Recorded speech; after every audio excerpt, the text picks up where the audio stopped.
are right. Oh, now it's working.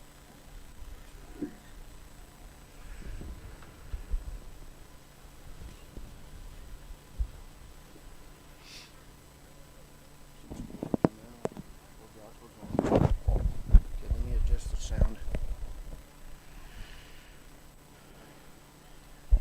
Test, test, test, Test, test. test.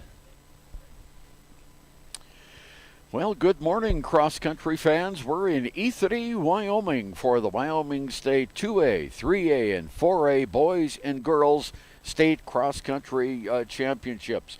In Class 2A, 7 of the top finishers in 2020 return in the girls' field, while 8 boys who placed in the top 10 a year ago have returned to the scene, including the top 3. Saratoga's Grant Bartlett is going for his 3rd consecutive title, and we'll be watching along the course this morning as that goes. The boys' Class 2A race is about to begin in another 7 or 8 minutes here from E3. Interesting to note, I'm with Cody Beers here this morning. And in Class 3A, Sidney Torvaldson of Rollins and Peter Visser of Star Valley have now graduated, so there will be new champions in both the girls and boys division. On the women's side, 6 of the top 10 are back from last year. The boys field features 4 returners from 2020's top 10 finishers. And as we go down the classes, the 4A girls field is the deepest of any, as 9 of last year's top 10 return, 6 of the top 10 return on the boys' side. It is a really nippy morning here this morning in E3, and we've got, fortunately, not much wind. Matter of fact, just a little bit of a breeze, but Cody Beers, it is just a little on the cool side. Yeah, it's about 45 degrees this morning, but it's overcast.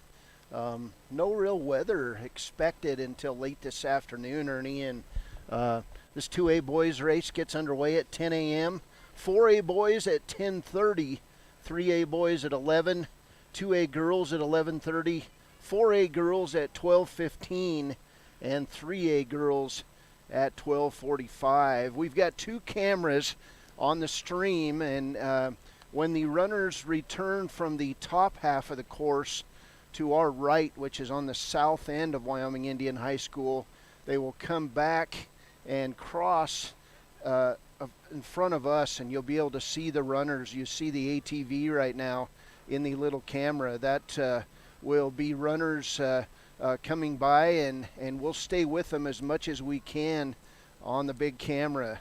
The start line is right in front of us, just this side of the 2 teepees, and then the finish is just to our left, and we'll have the start and finish. We're going to get results up here. We're going to get the champions in each side up here, and we'll do some interviews. We'll try to get some coaches. We'll hear from the guy who put this whole thing together, the activities director at Wyoming Indian High School, Keith Bowder. It's an exciting day at Wyoming Indian High School. It gives the Wind River Reservation, Wyoming Indian High School, and everybody a chance to show that, cross country is a real thing out here on the Wind River Reservation. And hey, welcome to Wyoming Indian High School. We're excited for the event.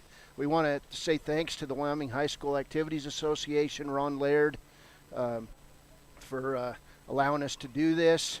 And we're streaming live at WYO Today on Facebook and WYO Today at YouTube. So please join in. This event will be recorded, and you'll be able to go to Wyoming State Cross Country Championships 10-23-21 on YouTube and watch the entire event.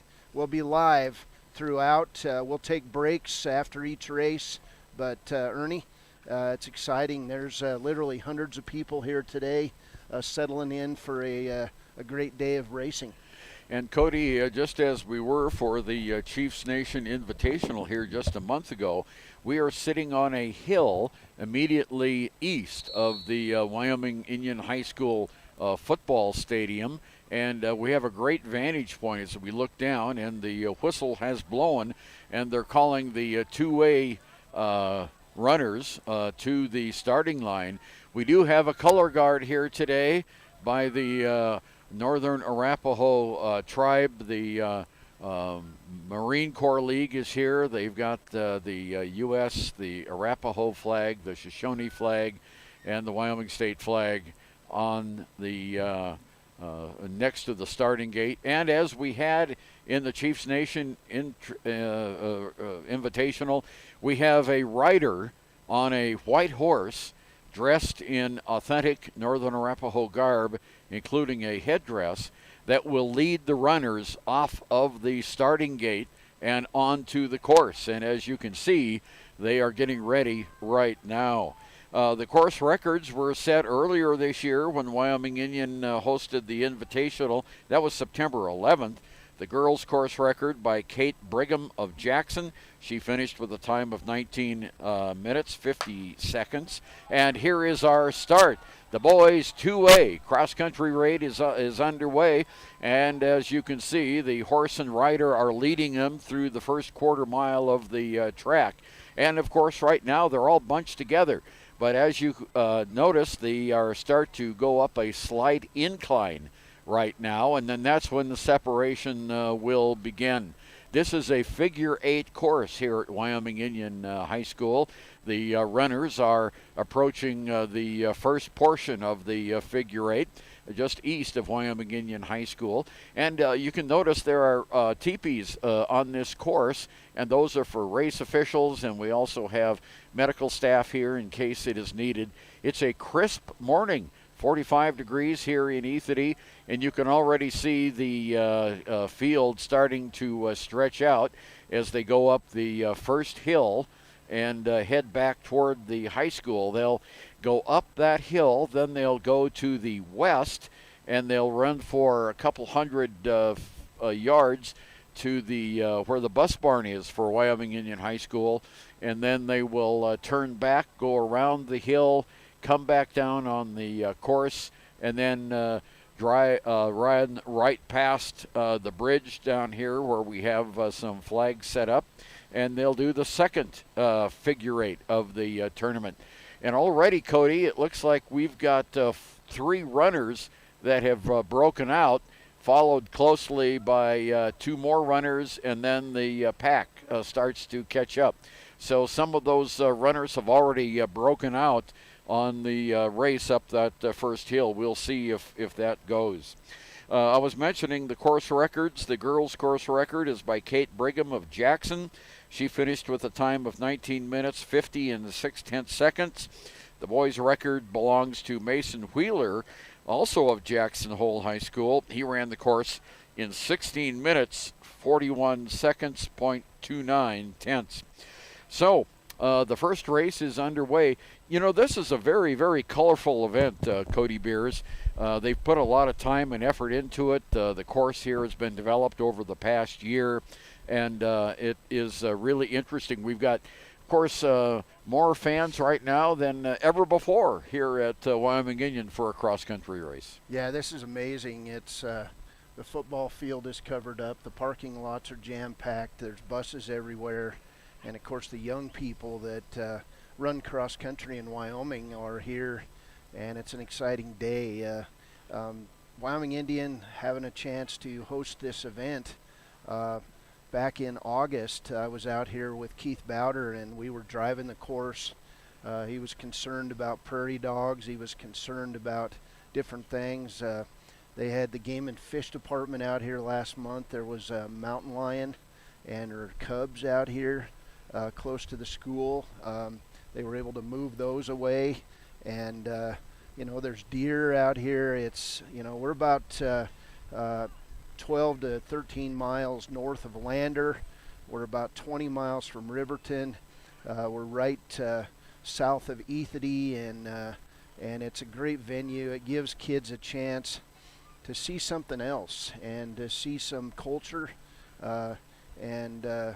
There was a flag song today by a drum group. We believe it was the Richard Pogue Post of the VFW that was out here, and the Legion doing the color guard. There was stories. It was outstanding, and And now you've got the state cross-country championships playing out here with the 2A boys race underway. And just a really nice event for Fremont County and the Wind River Reservation. It's about breaking down barriers, and they're doing an outstanding job as we get a lot of spectators out on the course, and we'll try to keep focus on the runners as they complete the south end of this course, which should happen here in just a few minutes. Yeah, the racers have gone past the school bus barn on the far southeastern tip of this race, and they are now running behind the hill here.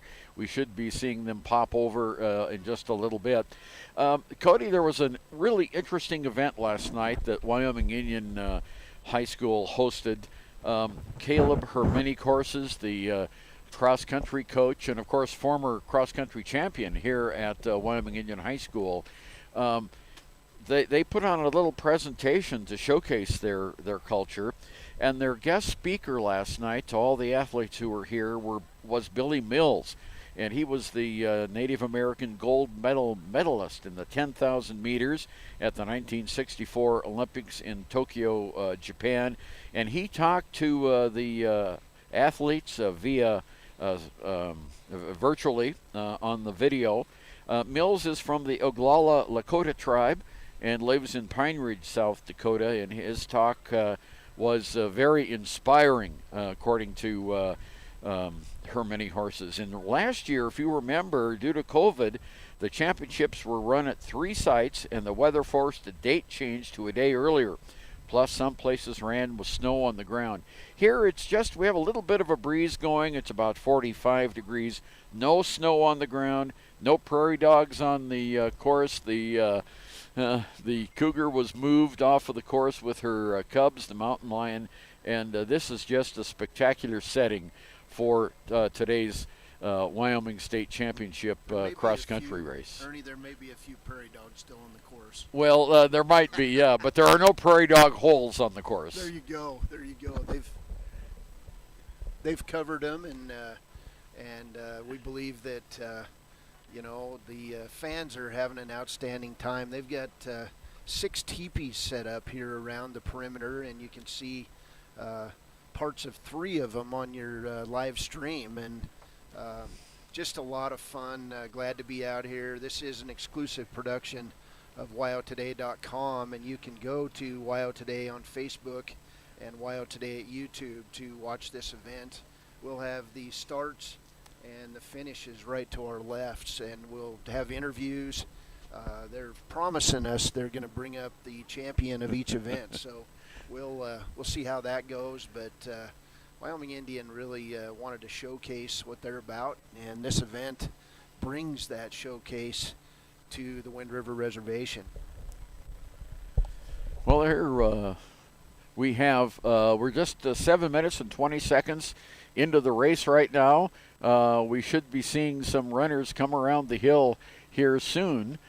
Patrick Goggles, former state representative and minority floor leader of the Wyoming House of Representatives, just showed up here and is enjoying the pre-race festivities. And, this is not only a cultural event, but, they've got the typical sales tables here. You can get your state championship T-shirts here. They've got some nice concession stands set up.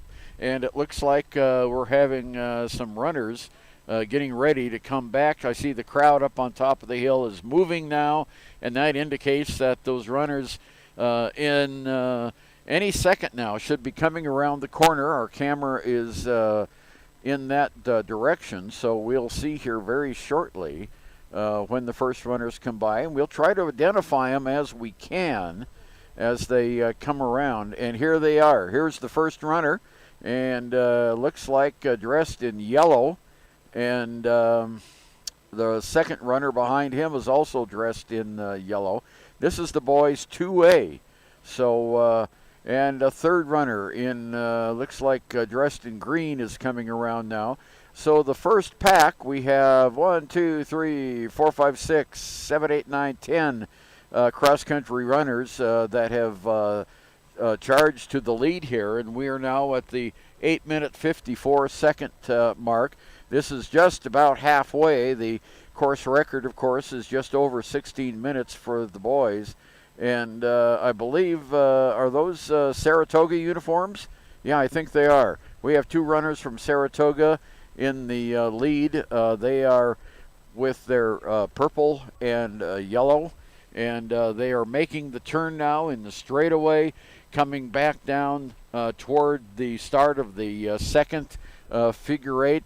The third runner coming in looks like he might be from Tongue River. Looks like he's got an Eagles shirt on there.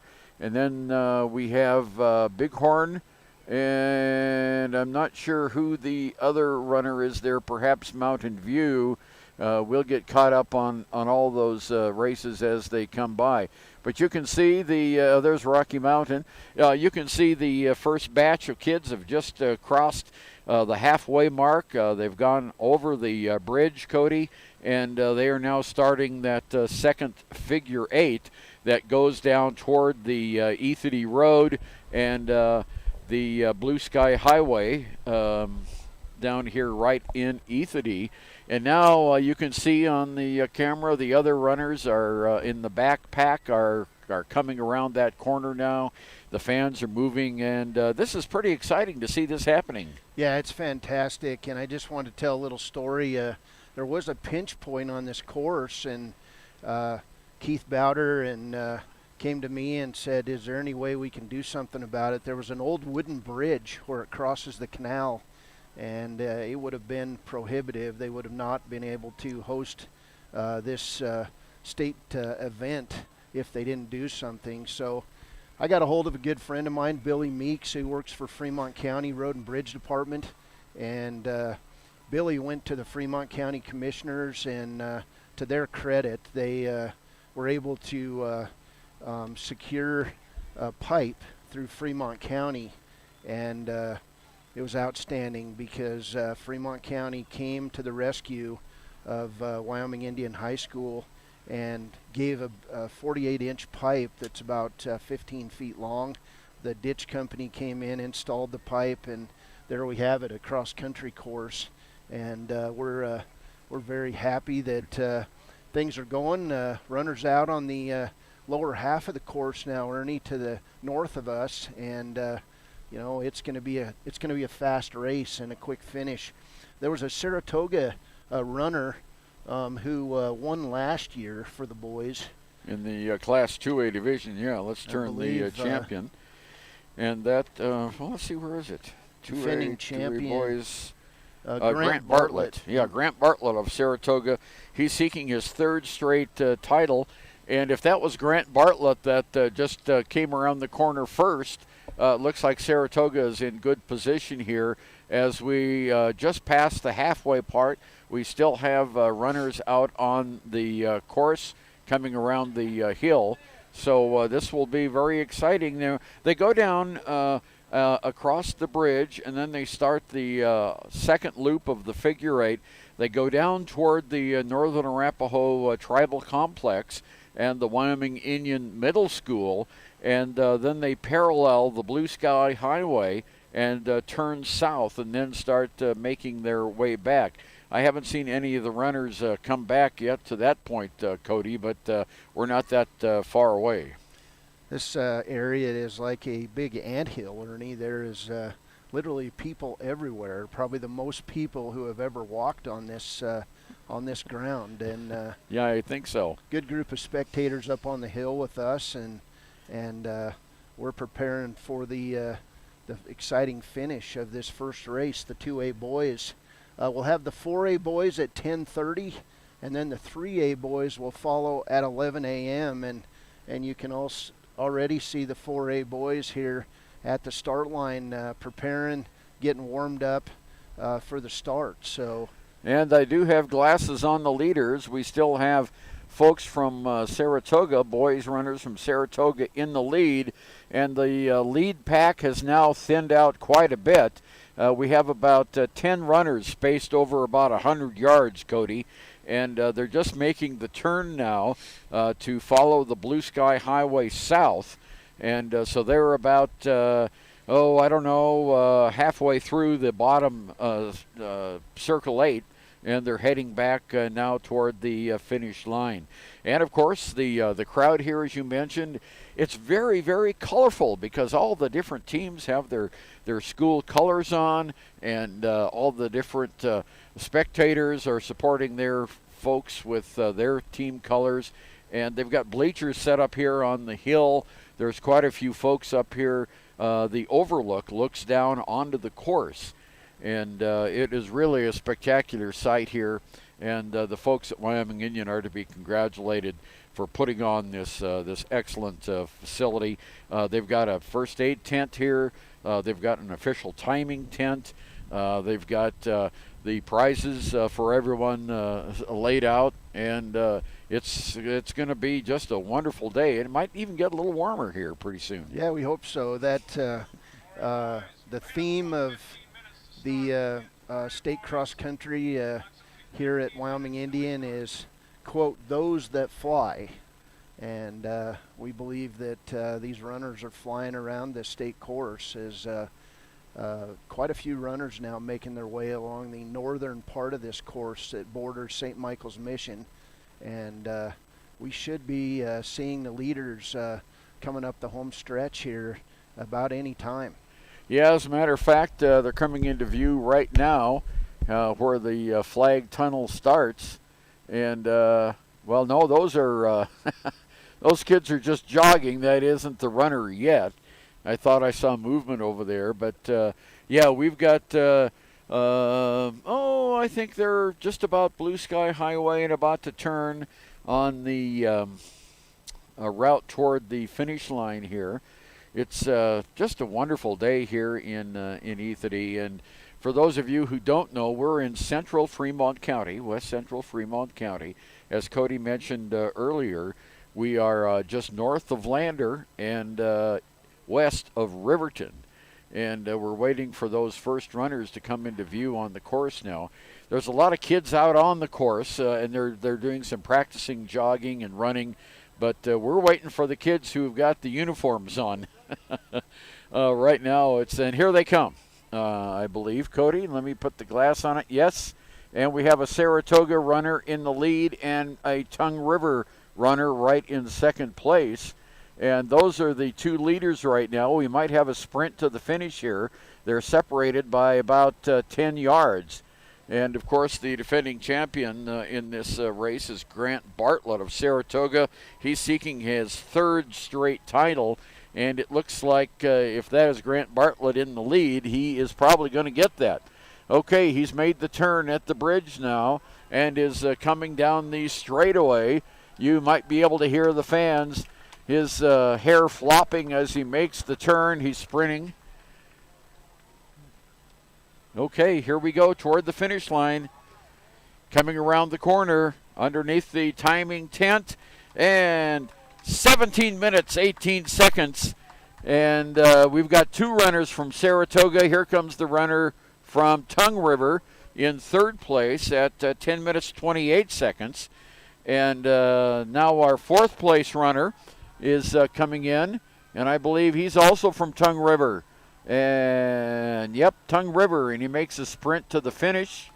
And so we've got two Saratoga runners in, two Tongue River runners. Here comes the third runner coming in, and that looks like to be from Glen Rock and then Rocky Mountain. And the kids are just past the finish line, so we've got the first six runners in. And looking down the course now, here comes another runner. Just sprinting in, two from Rocky Mountain. So we have 7 and 8 from Rocky Mountain and 9 from Rocky Mountain. So the Rocky Mountain kids all in a row there. And let's see who else is coming down the pike. Okay, turning the corner, heading toward the finish line now. And we'll see him as soon as he comes around the corner to see if I can identify his jersey. His running outfit, and this is Saratoga. So we have 3 runners in now from Saratoga, and we have 2 from Tongue River, and now here comes another runner, I believe from Glen Rock, coming across the finish line. There he is. and that is Glen Rock. So we have 3 racers in from Glen Rock now, and here come a couple more sprinting down that finish lane, and we've got Bighorn and Tongue River. So let's take a look and see. Here we have another Tongue River. They won the state championship last year, and they've got 5 runners in now, and we're looking as more runners are coming across the bridge over to the left in the final roped off area for the finish. Here comes a young man really sprinting hard here toward the finish, and let's see, that's from Level at 1938. And we have Green River, or Moorcroft, I'm sorry, Tongue River, Thermopolis runner has finished. Coming around the corner now, another Saratoga sprinter comes across. And the pack is starting to come in real fast now. Here comes another Tongue River runner at 20 minutes even, and followed closely by Wright and Fort Washakie, and another runner from Wright comes across. That's our first competitor from Fort Washakie out here on the field. Here comes Rocky Mountain and Level again. We have another Level runner coming up, and we'll cross the finish line at 20 minutes and 24 seconds. And we're getting ready for the start of the second race. Here comes a runner from Bighorn coming in around the corner now, and finishes his race. And this is going to be 20 minutes and 39 seconds. Then we have St. Stephen's and Glen Rock and Wyoming Indian and Moorcroft runners coming in. Now around the corner sprinting is Thermopolis, and we have, I don't know who that is. Wasn't fast enough. Thermopolis and Fort Washakie. Maybe I can catch him on the other side over here to see what that uniform says. It's red and gray. Okay. Another Glen Rock racer, another St. Stephen's racer, Bighorn, Wyoming Indian comes in, and here we have, can't see who that is. Blocked. Here's another Saratoga runner, Rock River, coming in. And Sundance, 2 runners from Sundance coming in by themselves there. Another runner turning the corner now, and we have Wyoming Indian and Tongue River and Sundance. Oh, that was the Sundance, the young man I couldn't identify. And here's a nice sprint by someone from Glen Rock, Rocky Mountain, and one of the runners collapses here at the finish line from Wyoming Indian, and the course officials are there to help him up and bring him in. 2 more runners now rounding the corner, coming in, Lovell and Wright at the 22 minute and 12-second mark. And another runner, I believe, from Glen Rock just crosses the line. And let's see, put the glasses down. And we've got a little bit of a gap here. Here comes another runner in. And we've got fans stepping right in front of my view here. A lot of people here today. And the next runner is from Thermopolis. Thermopolis comes across the finish line at the 22:47 mark.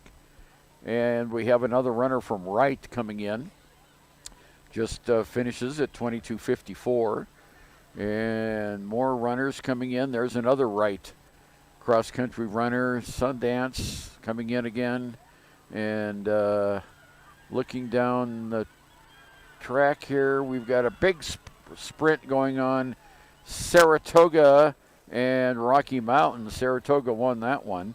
That young man came in at 23:15.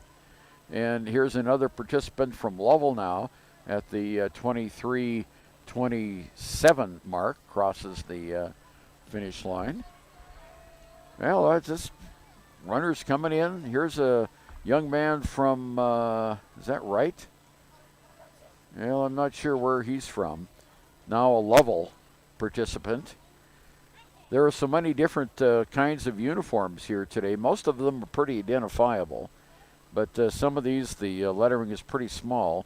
And I'm about 100 yards away from the finish line on top of the hill here, right north of the Wyoming Indian High School itself. Here comes another runner. This young man's from Wright, crosses.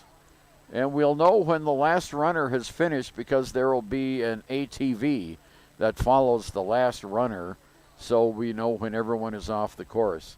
Here's another runner coming in from, is that Sundance? Yep, Sundance.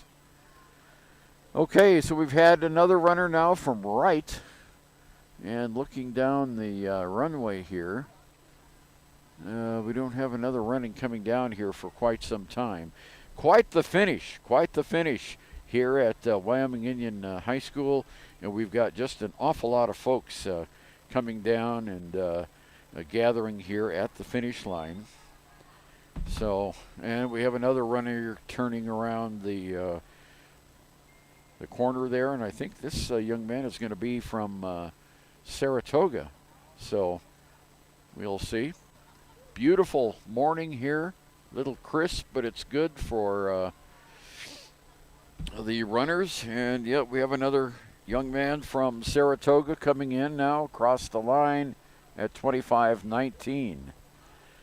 And looking further down the course, I don't see the ATV following, but we've got some more people out on the course still yet to come in, Cody Bears. And this is kind of an exciting finish when they all come bunched in and cross the line.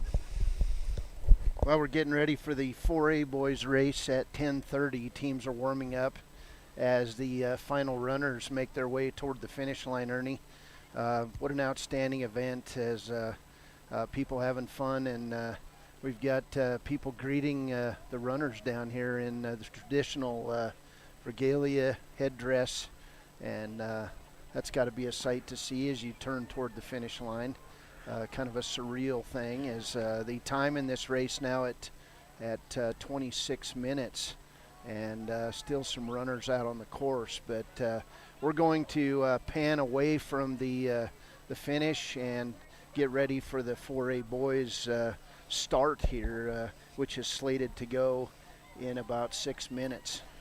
So the 4A boys runners are getting near the starting gate. They're all doing their pre-race warm-ups now, and just like we had in the 2A boys, they will be led onto the course by a Wyoming Indian High School student dressed in traditional regalia, the headdress, running on a white horse, a white stallion there that he's bareback, so he knows how to ride a horse. And we still have a few more runners coming in as we get ready. You can see the color in front of you there. We've got teams dressed in special T-shirts. We've got orange. We've got red. We've got combination. We've got folks from Gillette are in their gold and purple. We've got folks from Lander or not from Lander, but from Kelly Walsh in their green outfits. Casper Natrona in their black and yellow outfits. Thunder Basin in their blue and silver events. And we have Cheyenne South in their black and gold events. They look a lot like the racers from Wright, have the same kind of colors there. State's biggest high schools here in Ethity, Wyoming, and that's got to be the first time ever, Ernie, is the 4A schools in here. And God, what a beautiful day. It's overcast, but no moisture supposed to fall until tonight. And you know, you need a jacket, you need some gloves, but other than that, you know, people are out here having a good time and getting ready to watch their favorite racer or their favorite team. And you know, what a bunch of planning was put together for this event. And the 2021 state cross country meet features 6 races. 4A boys will be up here in about 3 minutes. We'll have 3A boys at 11 a.m. and then we'll do the girls races. 2A girls at 11:30, 4A girls about 45 minutes later at 12:15 now as we get ready for the 4A boys start, and 3A girls at 12:45. Okay, the whistle has blown, and the horse and rider are out now in front of the starting line, visiting there with Keith Bowder, our tournament director. And you can see the young man is in traditional regalia with leather and beaded regalia there, and of course the big headset. And of course when the horse turns around, and you'll hear the starting gun fire, and then the 4A boys will be on the course. We still have finishers from the 2A course coming in at the 29-minute mark. And getting very, very close now, the horse and rider. All right, here he comes. He's going to make his turn now. And when he makes his turn and gets straight away, the gun is going to go off and the race will be on. There he goes, and there's the gun. And the 4A boys race is off. We have all the 4A schools are here. I didn't mention Cheyenne East or Cheyenne Central or Sheridan, but they are here too. And the horse taking off at a big gallop is leading the pack here now by about 30 yards. And he'll stop there at the end of that big line of trees. And it looks like we have, it's too early to call who's in the lead pack. But right now the kids out in front will be separated as they go up this big hill. So we'll just keep the camera on that. There, the horse and rider has now reached the end of all those trees, and the runners will start their way towards the first hill, and we'll just follow them and see how they go here. So here's the first turn. They're going up past that teepee on the near side. Looks like we have a runner from Sheridan that's in first place, and going up towards the second teepee there. Uphill, look like we might have a change in leader as they get the straightaway on top of the hill, running toward the Wyoming Indian bus barn, and then they'll be out of sight for a while.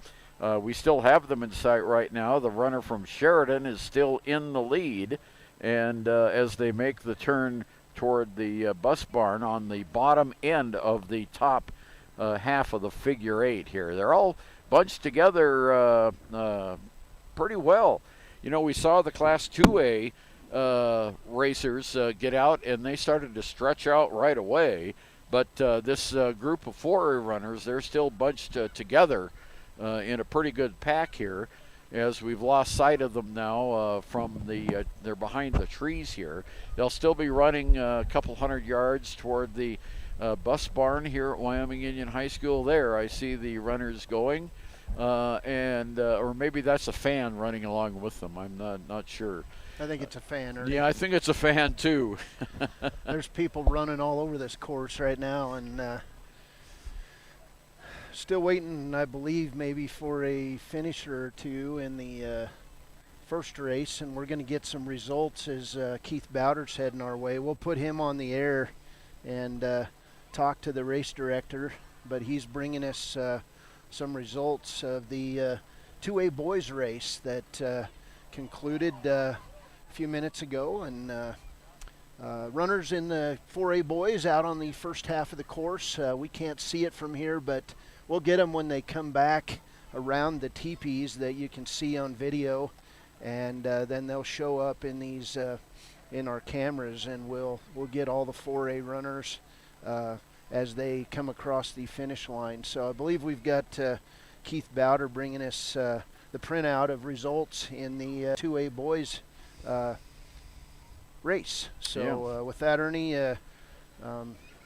well, we're now 3 minutes and 20 seconds into the Class 4A boys result.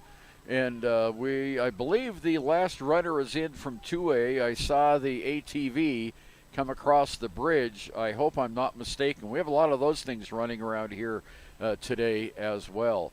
This is the 2021 Wyoming State Cross Country Championships, and is at Wyoming Indian High School in Ethity.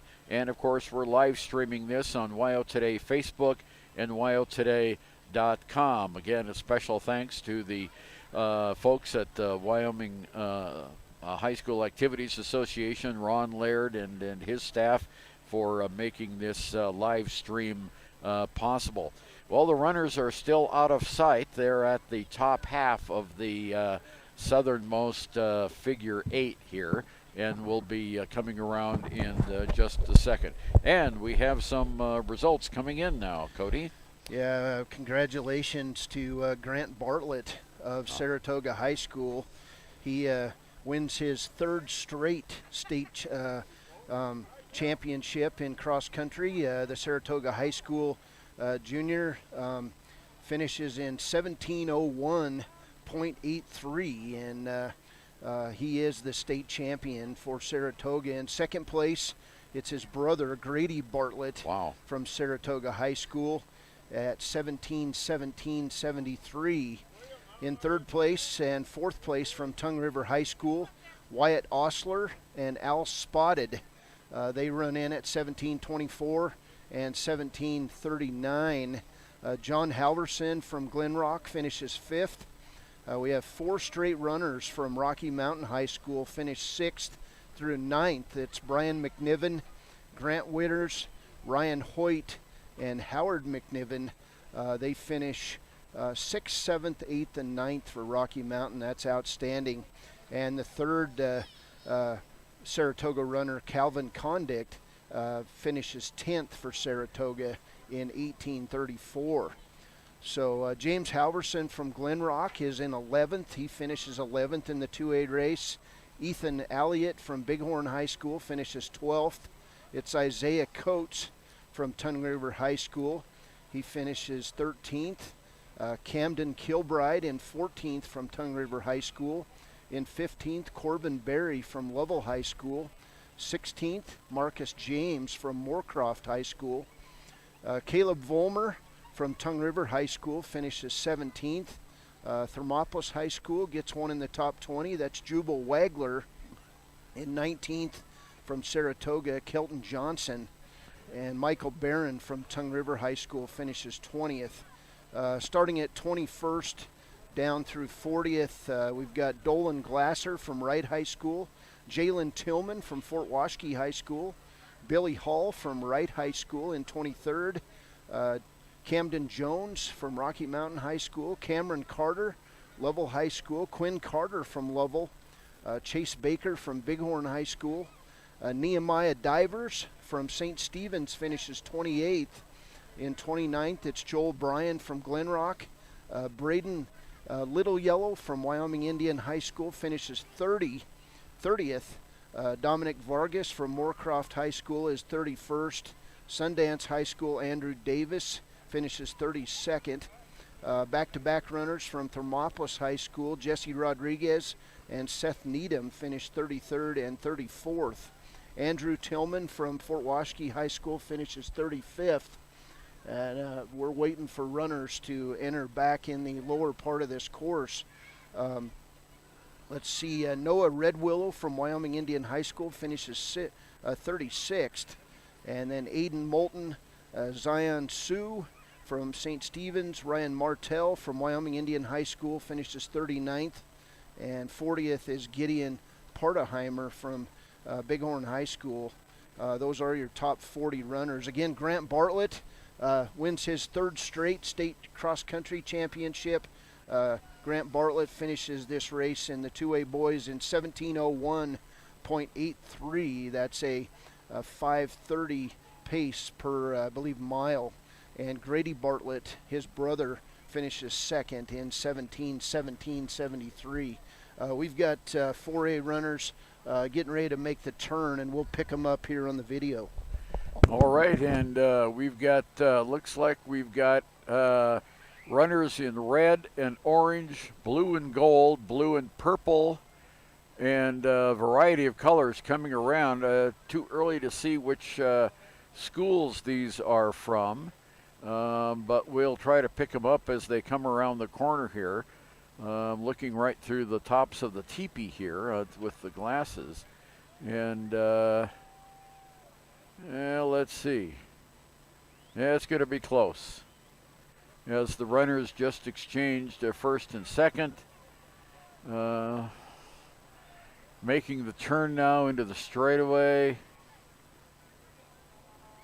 We have runners from Sheridan in third.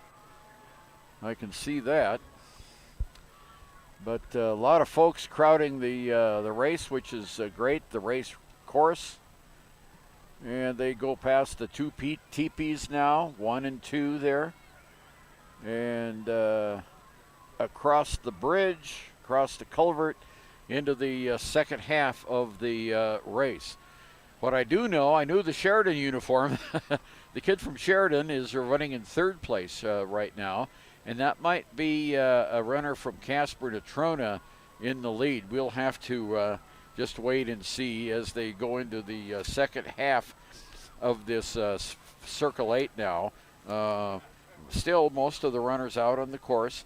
The defending team champion is Jackson, but there will be a new champion this year as Peter Visser of Star Valley, who won last year's championship, is graduated and is not running. Still an awful lot of folks coming around the bottom of that hill at the bottom of this top Circle 8. And the field, the leaders, as you see on the video there, they're still coming around and making the turn on the straightaway down toward the second figure 8. And we'll keep our glasses on to our north here as when they get over toward the Wyoming Indian Middle School and the Northern Arapaho office complexes over there, we'll be able to see them pop out from behind all those trees there. But still runners coming around the corner, and there is the last runner, I believe, because the ATV is coming up, and that would signify the last runner. Do we have a team champion from 2A?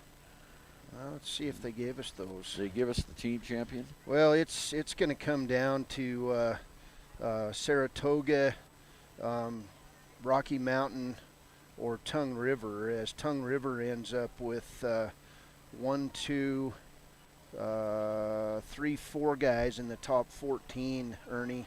Saratoga gets the state champion. Third time Grant Bartlett has won the state championship, and his brother Grady Bartlett finishes second. And then Saratoga has an 11th place runner in Calvin Condict.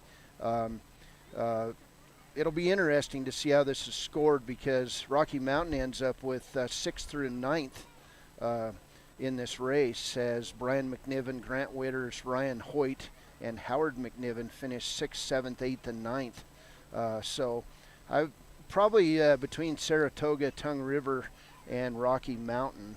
We'll see if we can get team scores coming up here. And here comes the ATV, so he is trailing the last runner. That's how we know he is the last runner. Most of the runners now, except 3, are on the north end of the course now, which is the halfway mark. They've crossed there. And you can tell when the runners came down over the hill, the crowd just whoosh, they all moved over following the runners. We have a lot of folks here today at Wyoming Indian High School. It's a nice crisp morning. We have a lot of folks with their blankets wrapped around their bodies, a lot of hoodies here, Cody. And it's just a gorgeous morning. It's temperature's gone up a little bit, I think. It doesn't have that bite to it that it did here a little bit ago. Our first 3 runners out on the race are from Jackson, Casper, Natrona, and Sheridan, Ernie. Okay. And those are spotters out on the course. Well, we have a Houston Astros fan here today celebrating their win over the Red Sox, and they're going to be going into the World Series. So I haven't seen too many Major League Baseball caps out here, but we have one from Houston right now. So congratulations to the Astros.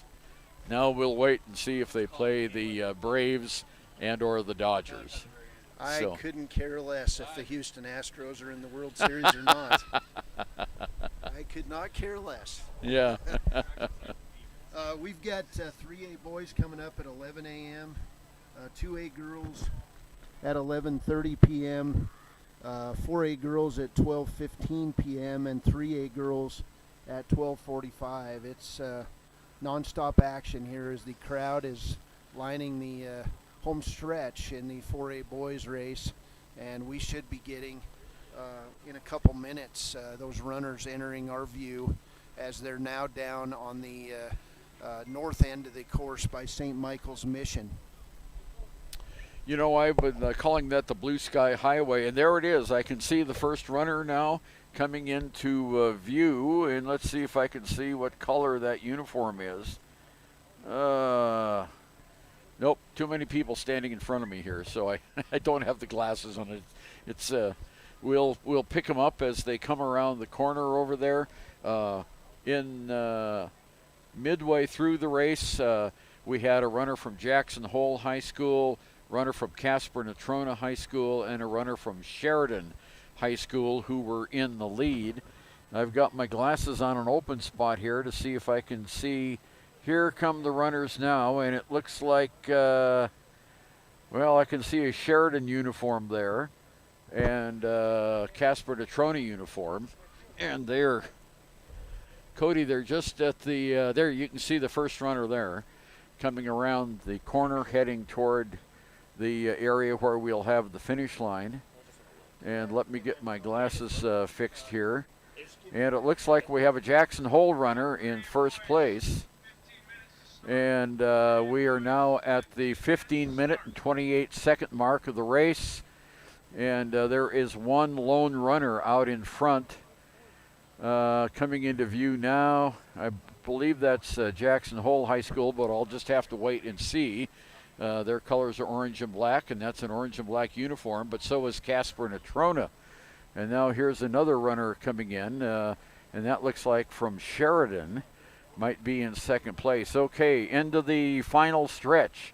There's the turn across the bridge. It looks like Jackson Hole and Sheridan. We'll see. Here comes the winner from Jackson Hole High School in 16 minutes and 11 seconds. So Jackson has won the race. Second place coming in now is Cheyenne Central, and third place, Sheridan. And there's still quite a gap. Here comes another runner around the corner coming in, and this young man is from Rock Springs High School. And another runner coming around now. We'll get the glasses on him. Got a very colorful uniform. And this runner is from Casper Natrona. And now we have another runner from Cheyenne Central at 16:50. And they're coming in fast now. Another Cheyenne Central, another Casper, another Cheyenne Central. So we've had a bunch of kids from Central come in. And now here's a race sprint to the finish, Jackson Hole and Kelly Walsh. Kelly Walsh and the Sheridan Bronx coming in. There's another racer from Sheridan. We have Cheyenne East, Sheridan, Cheyenne Central, two more from Jackson Hole. And here is a runner coming in and falling to the ground right there. Not sure where he's from. Sheridan, perhaps. Blue and gold uniform. And Evanston, runner finishes. There's another Evanston, 1-2 Evanston, Casper Natrona. Here's the first Laramie finisher. Cheyenne Central, Jackson Hole, Laramie, Cheyenne Central, Kelly Walsh, Casper Natrona, Laramie. And more coming around the corner. We have Thunder Basin and Jackson Hole. Now here's Kelly Walsh. Here's a whole bunch of kids. Casper, Evanston, Kelly Walsh, Cheyenne East. And coming in now, there's, I think, Cheyenne South, Evanston, Laramie. And another young man from Rock Springs, Sheridan, coming in. Cheyenne East, Casper, Kelly Walsh, Cheyenne East, Sheridan. I'm not sure who that uniform is with the big bird on the front. We'll have to check on that. There's been two of them come in. And here's another runner from Casper, red-headed young man. And here's the Thunderbolts crossing the line. Another Thunderbolt and Cheyenne East coming in now. Around the corner comes someone from Evanston. Young man from Evanston, greeted there by the Wyoming Indian greeters in their headdresses. And here's Kelly Walsh High School finisher. Another one coming around the corner to the finish line at the 19-minute mark is from Thunder Basin. Then we have Cheyenne South. Righty, Laramie coming up next, will around the corner. And then we have another, there's Laramie and there's Rock Springs. All right, they're just coming in hot and heavy real fast. This has been a fast race. Another Thunderbolt from Thunder Basin High School. Around the corner, here's a young man making a real big sprint. And again, I'm not sure who that is. Now we have a whole bunch of folks walking right in front of us here, but we got a lot of folks out here for the finish of this Class 4A race, and we'll have the results shortly after the race begins. And now they are getting ready for the 3A boys. That will be here at 11 o'clock, and those racers are getting to the starting line. We're at 20 minutes into this race, and coming in now is Cheyenne South, a runner from Cheyenne South, another runner from Thunder Basin. And let's put the glasses all the way down toward the bridge, and it looks like we have another Thunder Basin runner coming in. A couple more. We'll know when the last runner is in when the ATV follows the last runner. They always have someone trailing all of these athletes to make sure that there's no injury out on the course. And we have the finisher there, the young man throwing his arms up into the air as he crossed the finish line from, well, I'm not sure where that uniform is from. I apologize for that. We have a couple of Rock Springs finishers. Those Wyoming Indian greeters are there to help. One's coming over now to that young man that fell on the floor. They're getting some help over for him. And, oh, that's camel. That was a camel, not a bird. I apologize for that if you're watching. That was a camel. So that was Gillette, Campbell County High School, with that fancy little running camel on the front of their on the uniform. So my apologies to Campbell County High School. I thought it was a bird, Cody. And it was not. It was our friends from the Campbells from Gillette, Campbell County High School. Well, again, the 2A boys champion today, Grant Bartlett from Saratoga. He finishes this course in 17 minutes, 1 second, .83, so 17:01:83. Grady Bartlett, his brother, finishes second in 17:17.73, and then the rest of the top 10, Wyatt Osler from Tongue River High School, Al Spotted from Tongue River High School, John Halverson from Glen Rock, and then 4 straight Rocky Mountain runners from Cali, Brian McNiven, Grant Winters, Ryan Hoyt, and Howard McNiven, and the 10th place finisher is Calvin Condick from Saratoga High School. So Saratoga with 3 in the top 10, Tongue River with 2 in the top 10, and Rocky Mountain with 4 in the top 10. Well, some really emotional things happening after the kids get across the finish line. We just had my glasses on, a father and son apparently hugging each other, and the father comforting the son, who apparently didn't have the time he was looking for.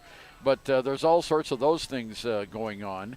And that's the runner from Evanston. Now they're hugging a teammate.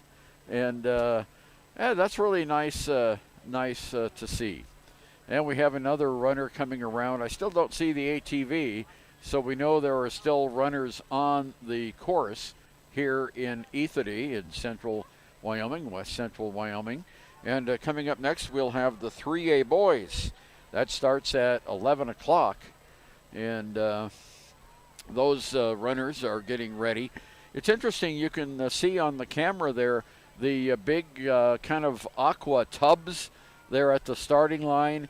And when they get ready to race, the participants take off their warm-up uniforms, and it goes into the one big tub, and it's into a big sack there. And so when the race is off, someone comes over and collects that, and then they wait for the young men to come back.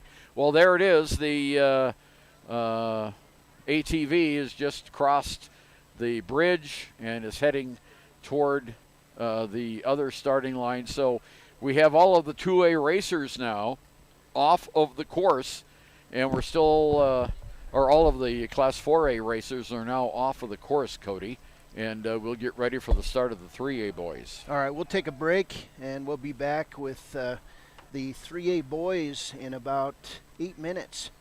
You're listening to the 2021 State Cross Country Meet at Wyoming Indian High School, streaming live on Facebook at WYO Today and on YouTube at WYO Today.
Okay, back again at E30. We're getting ready for the start of the 3A boys. I'm getting a look at their different uniforms here as they line up, so I can kind of identify them. There's the Lander kids, there's the Rollins young men, the Cody boys, the young men from Buffalo. Then we have, let's see, who's that? Purple uniforms, that must be Mountain View. Yep, a lot of kids. Okay, there's the whistle. They're getting ready for the start of the 3A boys. And here comes the Wyoming Indian Chief on his white stallion, getting ready to get in front of the runners. And we will be off here in just a little bit. We got Torrington, Moorcroft, we have Powell, we have Lovell. No, that's not Lovell.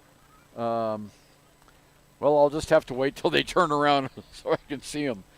Some of these teams have good color combos. Okay, we're getting ready for the start of the 3A boys, and we'll have the results from the 4A boys coming up very shortly.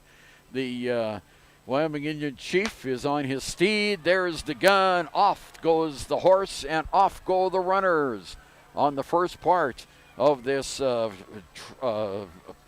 Circle 8 figure 8 race course here at Wyoming Indian High School in Ethity. It's warmed up a little bit, Cody. We still have quite a few folks in hoodies and blankets, and look at the crowd go. As soon as the runners take off, so do the fans, and they're all running over toward where the Circle 8 begins on the far side.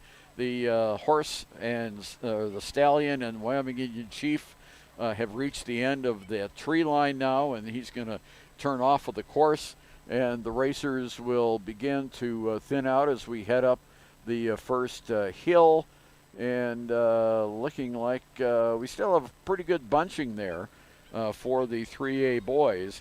And that'll start to thin out here as they start up that first hill past that teepee. Now they're going up the long hill toward the second teepee on top of the hill there. Most of the crowd, most of the racers are still bunched together. Now they're crossing the top of the hill, heading down the next straightaway, which is another quarter mile or so before they get to the edge of the Wyoming Indian campus, and then they will turn north and go around a hill, and then we'll see them when they reappear between the two teepees at the top of the hill. I didn't ask you, Cody, do you know how many participants we have here today? It's quite a few, isn't it? Yeah, well, you know, we didn't check to see how many participants are coming, but there's a bunch, and this is such a colorful sight. Oh, okay, he's going to go get results, so I will stay here. Well, they didn't reset the clock. It says they're 30 minutes into the race, but it just started. Okay, I can see them now on top of the ridge as they're heading toward the edge of the Wyoming Indian campus. I'm going to move my glasses here so I can see them as they come into view past all those trees. Just a gorgeous day for a cross-country race. It was pretty chilly this morning, 45 degrees. Doesn't feel as cold now, but most of the spectators here are either wrapped in blankets or have their hoodies on or coats. Most people are wearing their knit caps and have gloves. And okay, there we go. Here are the first runners. I can't tell which schools they're from yet, but we have one young man out in the lead, two runners right behind him, three runners behind that. So the first pack here looks like it's about 20 runners as they go out of sight again on the far side. And it'll be another 7 or 8 minutes before they pop around on the other side of the course, and we can see them coming down. Still bunched up quite a bit as they head up the hill here and going on the straightaway towards the edge of the Wyoming Indian High School campus here in Ethity. It was a little chilly this morning, but I think the temperature is moderated just a little bit. We have a tremendous turnout of people. Of course, the parking lots here are absolutely jammed. We probably have 30-some buses or more that are parked on the opposite side of the high school. And then the parking lot, to me, looks like it's completely full as I turn around and look toward the west. Such a colorful event here today, and again, we want to offer our congratulations in the Class 2A Grant Bartlett from Saratoga High School in 17 minutes and 1 second, and his brother Grady Bartlett from Saratoga in second, and he was just 16 seconds behind his brother. And then coming in 7 seconds behind Grady Bartlett was Wyan Osler of Tongue River. And then coming in 15 seconds after Osler was Al Spotted from Tongue River. Then John Halverson of Glenrock came in, and he was 30 seconds off the pace at that time. Those were the top 5 finishers for Class 2A. Cody has gone downstairs to get the results from the Class 4A race, and he'll be back here second. I see him coming up the hill now.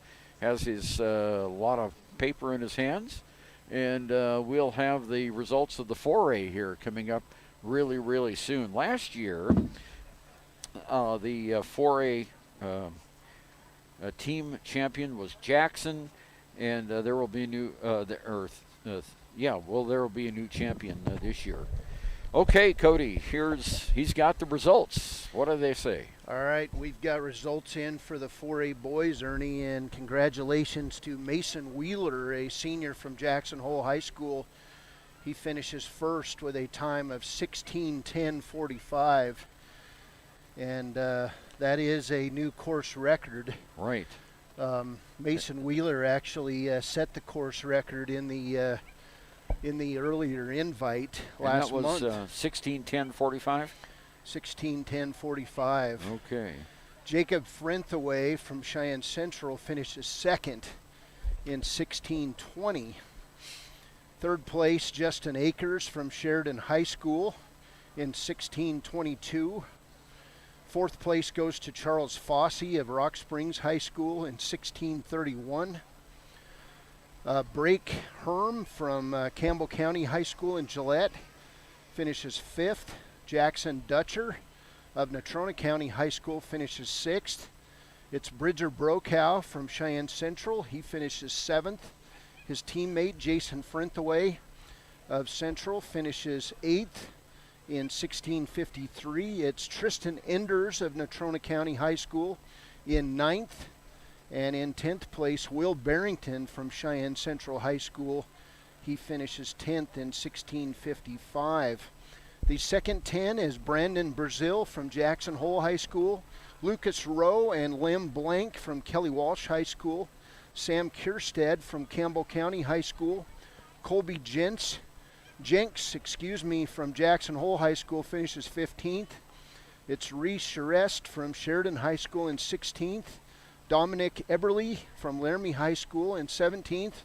Jonathan Christensen from Cheyenne East High School in 18th. Robbie Miller from Sheridan finishes 19th. And Trevor Schmidt from Cheyenne Central finishes 20th. Again, Mason Wheeler is the 4A boys state champion from Jackson Hole High School. He finishes in a course record 16 minutes, 10 seconds, .45 as we're getting ready for the runners to approach the halfway point here. Yeah, I think they're getting close because all the spectators up there are rushing toward the track, Cody. So we'll get our glasses and the camera on that finish to see who will be coming around the corner at that first tent. And here it comes.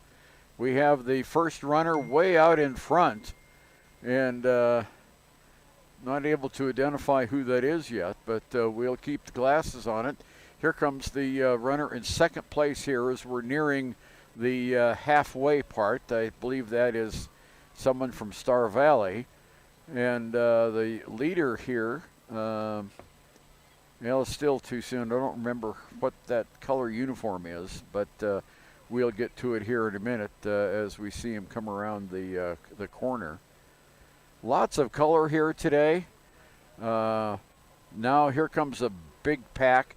So we've got two runners out in front. We have two runners behind them, 2 or 3 behind them, and then the big pack coming around the corner. So we've got about 10 folks out in the lead this time in front of the big pack. And here comes that first runner heading toward the halfway point, and we're at 9 minutes and 6 seconds. 9 minutes and 6 seconds at the halfway point, and there goes the runner there across the bridge and makes the turn, and away they go. So the race continues here in fine fashion. We have two runners way out in front, and about 30 yards behind is the third runner. He has the same uniform as the lead runner at this time. And now here comes the bunch up folks. And still runners coming across behind down the hill. We haven't seen the ATV yet, so we still have runners behind the hill over there. And the runners moving across that halfway point, moving on to the south half of the figure 8 here. And it looks like we're going to have, Cody, a heck of a finish, as we've got 2 runners and 4 runners in position right away. The top 3 runners right now from Buffalo. Riverton is in second. Okay, runner from Buffalo in first place. Okay, well, Adriana Brown is the Wyoming Indian chief on the horse. Let me write that down so I don't forget it. An 8th grader at Wyoming Indian Middle School. Well, thank you. One of the members of the public coming up here to tell us who the runner was. Okay, Cody. So the first 3 right now, Mountain View is leading the race. Well, I'm going to have to look at my phone here. Sorry. Okay, no, that's Mountain View. That makes sense. Their colors are purple. And so we had, like, I think 3 purple uniforms in that first batch of 10. So Mountain View putting on a good race here so far at the halfway point. And the runners continue to come down the hill. We haven't seen the ATV yet, so there's someone still on the course. I see another runner coming down. And we have the 20-minute warning for the 2A girls. They'll start here at 11:30 here at Wyoming Indian High School. What a wonderful atmosphere this is here. There's been just an awful lot of culture here this morning. We've had a drum group here. There's been a color guard from the Richard Pogue Post in Fort Washakie, and just some tremendous things going on here in Ethity this morning. Adriana Brown, by the way, I want to reiterate that, is the young man from Wyoming Indian Middle School who is wearing the Native American traditional regalia on that white horse, riding without a saddle, as is typical for Native Americans. And let's see, do we have the ATV coming across the hill yet? I don't see it, so we still have runners on the south end of the figure 8. And let's see, putting the glasses on, Cody, looking over toward the Wyoming Indian schools, and we still have, let's see, where's the lead runner? Well, there's the second place runner. Mountain View is still in the lead as they go toward the Blue Sky Highway and make the turn there at St. Michael's Mission. And we have a good grouping there. It looks like we have a grouping of 4 in the front, followed by a couple of extra folks. And no, we have some fans coming into the view there as I've moved more toward the left, and that's where all the fans are, Cody. So again, our 2A boys champion today, Grant Bartlett, who wins his 3rd straight state championship from Saratoga High School. He finishes the course in 17:01.83. Grady Bartlett, his brother, comes in second at 17:17.73. The top 10 in 2A boys, Wyatt Osler, Al Spotted, both from Tongue River High School, John Halverson from Glen Rock, Brian McNiven, Grant Witters, Ryan Hoyt, and Howard McNiven, all from Rocky Mountain High School. In 10th is Calvin Condick from Saratoga High School in 18:34.75. So in 4A boys, congratulations to Mason Wheeler of Jackson Hole High School, who finishes with a course record 16:10.45. Jacob Frenthaway of Cheyenne Central finishes second. The rest of the top 10, Austin Akers from Sheridan, Charles Fossey from Rock Springs, Brake Herm from Campbell County High School, Jackson Dutcher from Natrona County High School, Bridger Brokow from Cheyenne Central, Jason Frenthaway from Cheyenne Central, Tristan Enders from Natrona County High School, and Will Barrington from Cheyenne Central High School. Going down from 11th to 20th, Brendan Brazil from Jackson Hole High School, Lucas Rowe from Kelly Walsh, Lem Blank from Kelly Walsh, Sam Kierstead from Campbell County High School, Colby Gents from Jackson Hole High School, Reese Charest from Sheridan High School, Dominic Eberly from Laramie High School, Jonathan Christensen from Cheyenne East High School, Robbie Miller from Sheridan High School, and Trevor Schmidt from Cheyenne Central High School. The top 20 here. Again, Mason Wheeler wins the 4A Boys State Championship in 16:10:45, which is a course record here at Wyoming Indian High School. And Grant Bartlett wins the 2A Boys race in 17:01.83. So congratulations to Grant Bartlett of Saratoga High School. Okay, here we come, Cody. They're coming around the corner, nearing the first stretch. It looks like we have Mountain View in the lead, and we have Star Valley in the second, and Mountain View in third, and another runner coming in fourth. They're nearing the bridge now. The Mountain View runner appears to be in lead by about 10 yards, and there's a big struggle going on for second place right now, and we have a runner overtaking the one who was in second place. Here's the turn for the finish line, and a sprint is on, and it's the runner from Mountain View, the Mountain View Buffalo, coming in at right now it's at 16:40. The crowd is cheering. He runs the corner into the finish line at 16:49. Mountain View, the winner. Second place is Douglas. Third place, Star Valley. Fourth place, Riverton.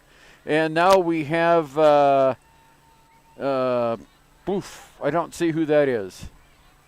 Warland. We have a runner from Warland coming in. Those are our top four right now that we have. So congratulations to those young men. Mountain View runner is first, and Douglas second. I believe, did I say that right? Yeah, Douglas is second. Here comes Cody. Landers first finisher, Star Valley, and Mountain View again. And around the corner now coming in, Powell and Green River. Now here's Lyman, Cody, Mountain View coming in. Having a congestion here at the finish line, Riverton and Star Valley. And those guides from Wyoming Indian High School are trying to move the kids away. Now we have 4 in a row from Buffalo. Here's another finisher from Lander.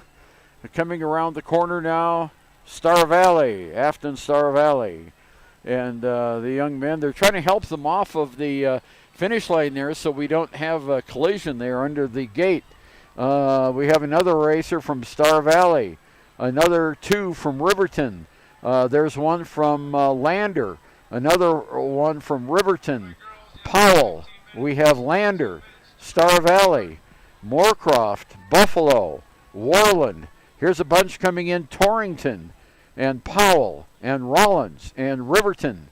And we have Newcastle coming in now. We've got a huge backup. A bunch of kids right across the finish line at the 1850 mark, and the track officials try to move them out of the way so they don't have collisions. There's another runner from Green River and from Warland and Powell coming in. And here's another runner from Cody and Lander at the 19-minute mark. And those folks being ushered down the lane to get them off of the way of the finish line. Star Valley coming in now. Here's another group coming in real fast, led by Douglas, Lyman, and Powell, and Douglas again. Here's another runner from Lander and Wheatland, Lyman, Powell coming across the finish line. Another racer coming in from Green River, and right behind him, someone from, who's that from? I can't read that. Too far away. I'm sorry about that in the orange uniform. I apologize. Torrington, Buffalo, Douglas, Warland, Powell. Here's another Newcastle runner coming in. Douglas, Powell, Douglas, Rollins coming in. I'm going to see if I can get a... Was that a Newcastle uniform? I think that might have been the Newcastle uniform that I couldn't identify. A big crowd of folks there at the finish line. Coming in now, here's a runner from Rollins and from Green River. And rounding the corner now is another runner. And they are from... Cody, can you identify those orange uniforms? They're orange and purple. Pine Bluffs. No, that can't be Pine Bluffs, right? Yeah, it is. They're Pine Bluffs. All right. And we have another runner from Powell, and Newcastle, Lyman, and Rollins. And coming in again, Pine Bluffs. Well, we're seeing just an awful lot of runners. Look at that massive humanity down there at the finish line, Cody. There's just hundreds of people down there. And, of course, it's their teammates and their coaches, their family, their friends, their peers. They're all there to welcome their runners as they cross the finish line. Here comes a runner from Wheatland now crossing the finish line at the 21:27 mark. And another runner coming down the straightaway now. The organization that it takes to put an event like this on is really, really amazing. This is a Green River runner coming into the finish now at 21:45.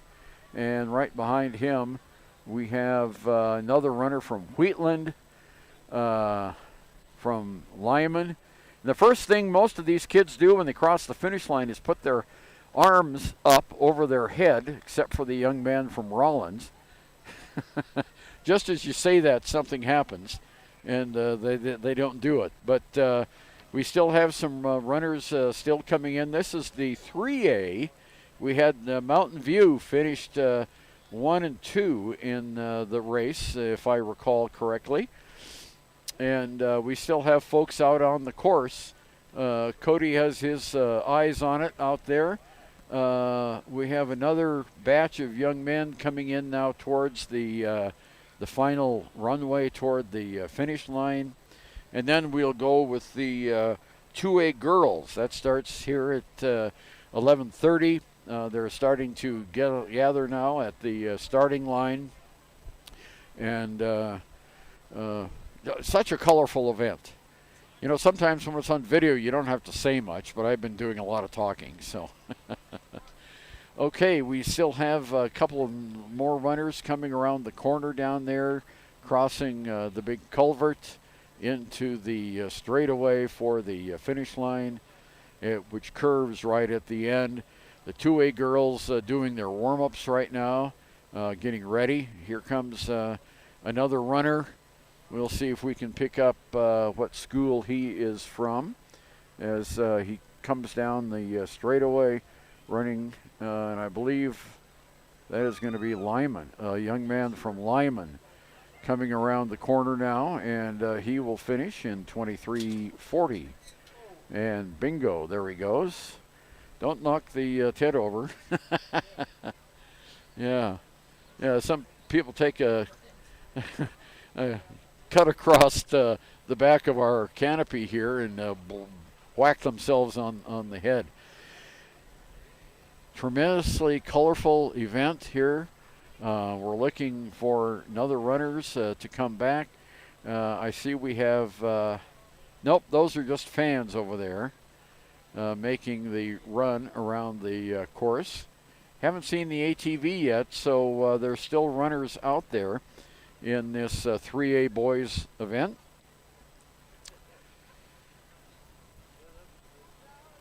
You see the starting line there. We're lined up with all the aqua or turquoise boxes. That's where the kids put their warm-ups, and then they're collected after the start of the race, and then they go back and claim them afterwards. And here's a young man from Rollins right in front of us who's limping pretty significantly here. And this race is hard. It's a hard race when you run the distance that they do. Well, you're trying to run your best time of your life, and you've got a lot of adrenaline flowing, and then it's just a matter of how much improvement you've made through the season. I can't even imagine what it's like to go out here and run for your life, but yet keep a pace and have all these people watching you. I mean, it's very competitive. It's very exciting. 2A boys champion today, Grant Bartlett of Saratoga High School, the junior, with his third straight state championship. He finishes the course in 17:01.83. His brother Grady Bartlett finishes second in 17:17.73, and in third place Wyatt Osler from Tongue River High School in 17:24.88. In the 4A boys race today, it was Mason Wheeler finishing first in a course record 16:10.45. Finishing second is Jacob Frenthaway from Cheyenne Central High School in 16:20.21, and Austin Akers of Sheridan High School finishes third in 16:22.29. So we'll get 3A boys results coming up. We've got the 2A girls race starting in about 7 minutes right here as you look at the starting line here at Ethity, Wyoming. We're at Wyoming Indian High School, and it's the 2021 Wyoming State Cross Country Championships. We'll take a break, and we'll be back in a few minutes with the start of the 2A girls race.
Welcome back to the Wyoming State Cross Country Meet, and we've got 3A boys results in, Ernie.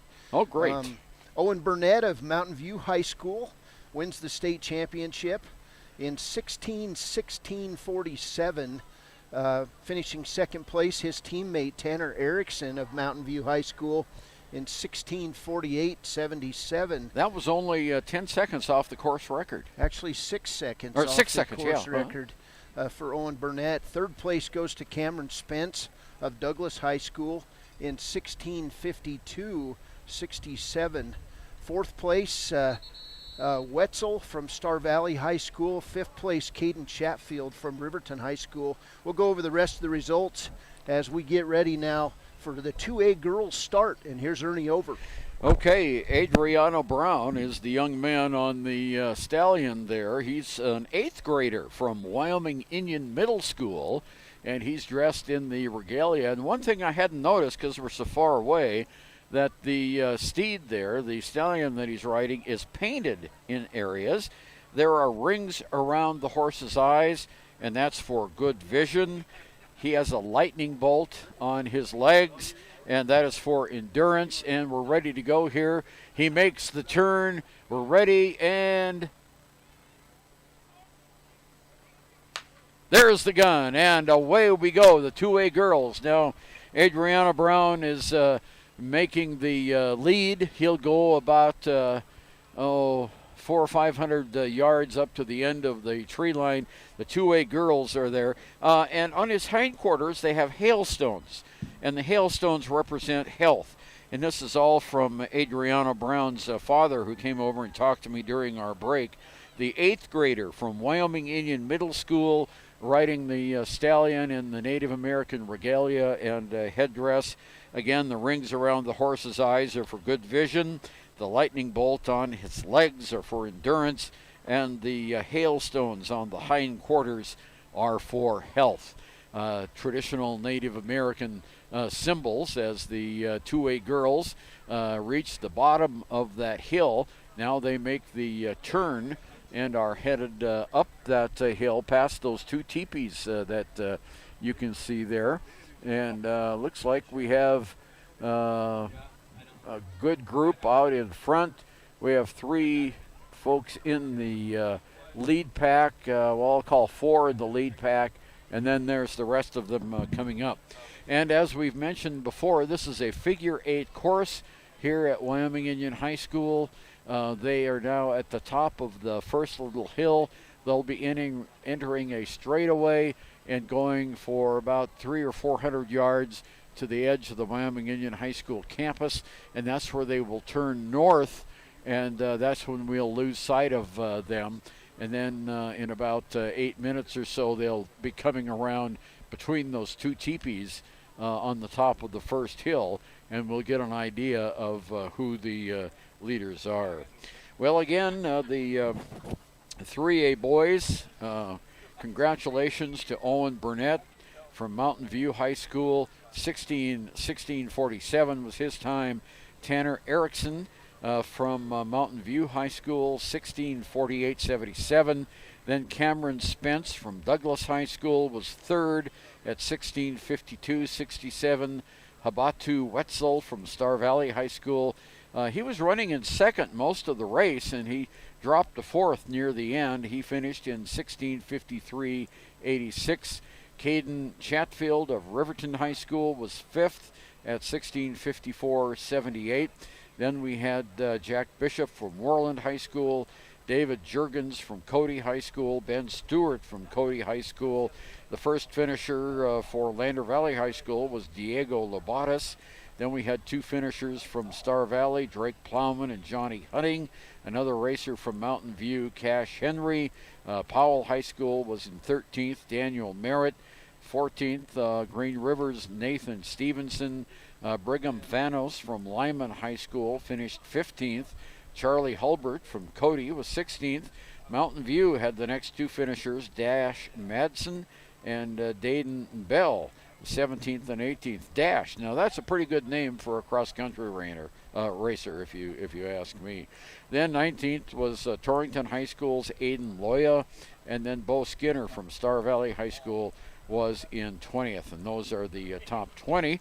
And we don't have the team results yet, but I would venture a guess that Mountain View is going to be right in the running with Star Valley maybe close behind. So we'll wait to get those official team results. In the meantime, the runners in the 2A girls cross-country race have reached the furthest western point on this figure 8 course, and now they are turning north. We had a pretty good lead pack going there for a while, and we'll just have to see who is in that lead as they come around between the 2 teepees on the top of the hill. I don't see anyone moving yet toward there. Yeah, probably another 4 minutes before they do. We're 4 minutes, 21 seconds into the race here at Wyoming Indian High School. At the conclusion of this event, we'll have the awards and the championship trophies presented.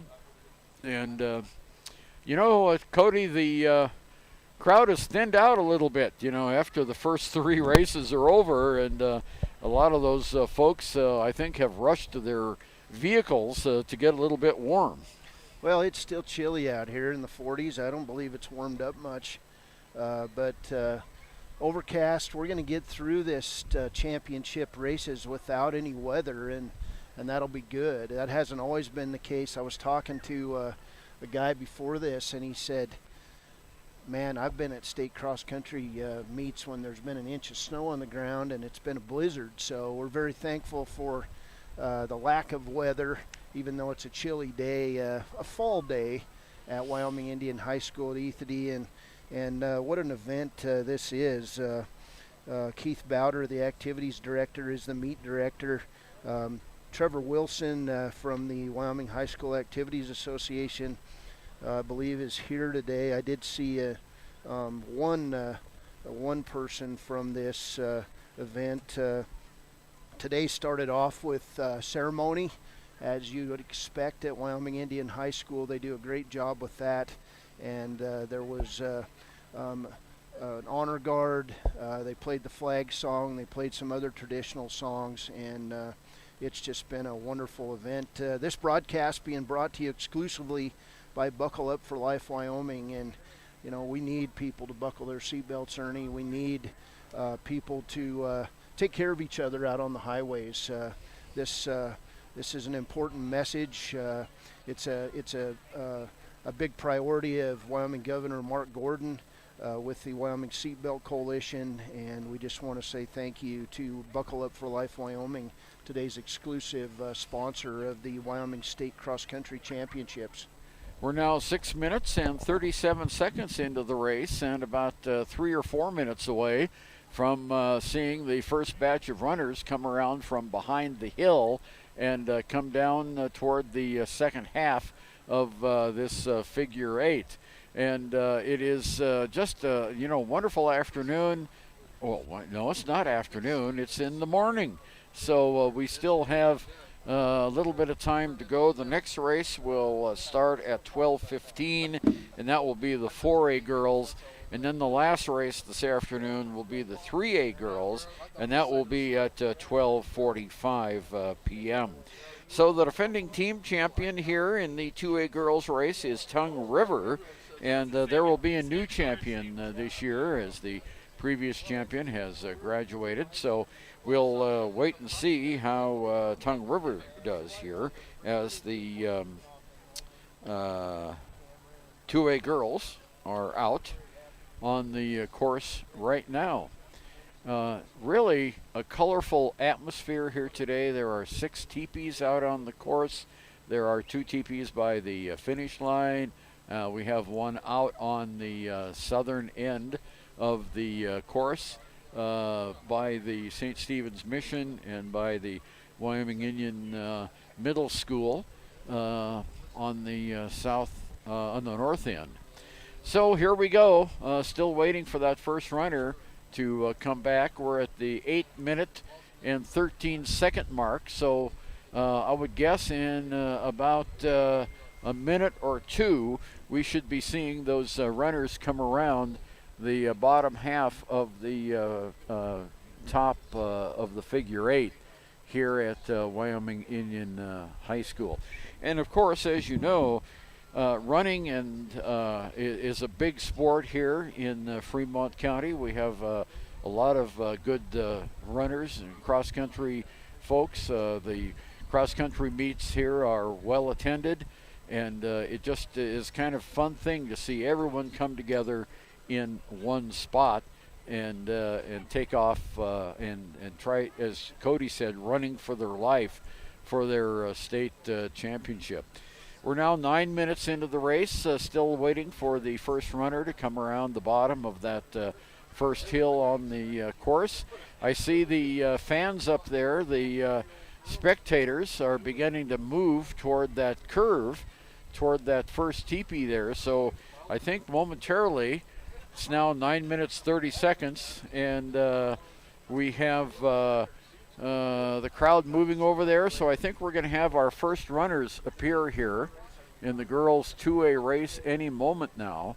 The crowd is moving toward the track, and we will see here in just a moment when those first runners will come around. We're now at the 9-minute 50-second mark of the girls' 2A race.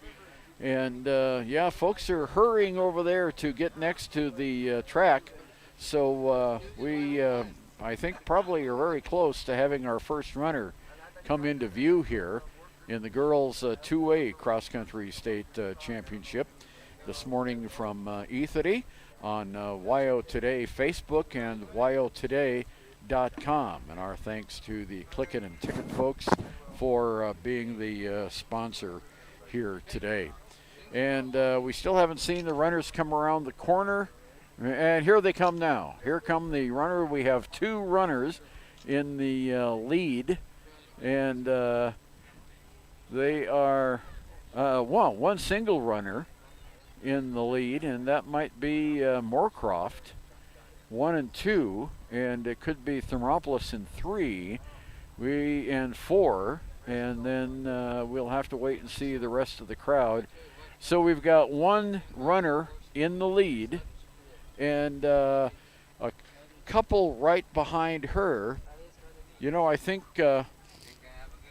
some of these fans are getting in a pretty good workout today as they run from one section of the course to the other.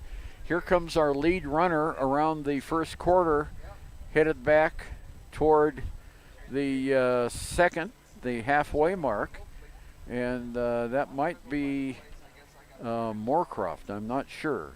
We'll have to wait and see. And then we have two more runners. Looks like maybe Tongue River and maybe Thermopolis in the top 3. And then as we come around, here's Wyoming Indian runner, Rocky Mountain, could be Pine Bluffs again. Here's a runner who, oh, that was not a runner, that was a fan, was on the course, and they moved her off of the course. Here comes another batch of runners in the red and white uniform, and then white and blue, and then purple and yellow, red and white again.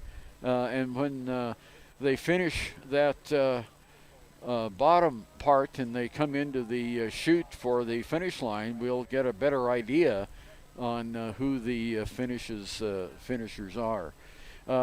Racers still coming around the top of that hill and moving toward the halfway mark. There is a big culvert there that covered up a ditch, and that's right where the runner in red and white is right now, and followed very closely by a couple others. That's the halfway point, and the halfway point here is at 12:50 for this batch of runners. And we'll see how the other batch are doing when they move over on the southern or on the northern part of this track over by Wyoming Indian Middle School and also by St. Michael's Mission. This is the state class 2A girls cross-country championship race. It's underway now, and we are at 13:32 of the race, and folks still coming around the corner up there, still running. We haven't seen the ATV yet, which would indicate the last runner. But Cody, I thought it was pretty interesting when the father of the young man on top of the horse came over to explain the cultural markings that are on the horse. And if you missed that a little bit ago, Adriano Brown, an 8th grader from Wyoming Indian Middle School, is the young man that's dressed in the Native American regalia and the headdress. And his dad was telling me the rings around the horse's eyes are for good vision. The lightning bolt on the leg of the horse is for endurance. And the hailstones on the hindquarters are for good health. So that's interesting to know. I didn't realize the horse had been painted because we're quite a distance away from it, but that's what the markings on the horse mean. That's very culturally significant, and we're proud to be here at Wyoming Indian High School today, Ernie, for the Wyoming State Cross Country Championships. We want to say thank you to the Wyoming High School Activities Association for allowing us to broadcast this through Wyoming Indian High School. 3A boys champion today from Mountain View High School, Owen Burnett. He finishes the race in 16:16:47. Coming in second is Tanner Erickson of Mountain View High School in 16:48:77. And in third place, Cameron Spence of Douglas High School in 16:52:67. Those are your top three 3A boys. And 4A boys today, Mason Wheeler of Jackson Hole High School sets a course record in 16:10:45. He finishes first in the 4A boys race. Second place is Jacob Frenthaway of Cheyenne Central High School, who finishes in 16:20:21. And Austin Akers in third place today, Sheridan High School at 16:22:29. The 2A girls race currently underway. We'll have a little bit of a short break, and then the 4A girls will get going at 12:15, and then the 3A girls will run at 12:45. We're in the second half of the state championships in the 2A girls race. And Cody, the top three runners have a large lead on the rest of the pack as they go towards St. Michael's Mission right now. I had the glasses on them just a minute ago, and we have one runner in way out in front, and then two trailing runners, and then the rest of the pack is slowly starting to run. So we have one racer, one 2A girls racer that's way out in front, and we'll see if that continues. My spotter out on the race gives me the first three in the 2A girls race. In first place is someone. That must have been a fast racer, because yes, they did not catch the high school, but Tongue River and Saratoga are in second and third place out on the course. So congratulations to someone leading the 2A girls race. Well, I tell you what, when she first came into view, she was really sprinting. So hopefully we'll get a little bit better update from our spotter out on the race. But why not have a little humor here on a Saturday? Yeah, exactly. Of course, down in Laramie today, the Wyoming Cowboys hosting New Mexico.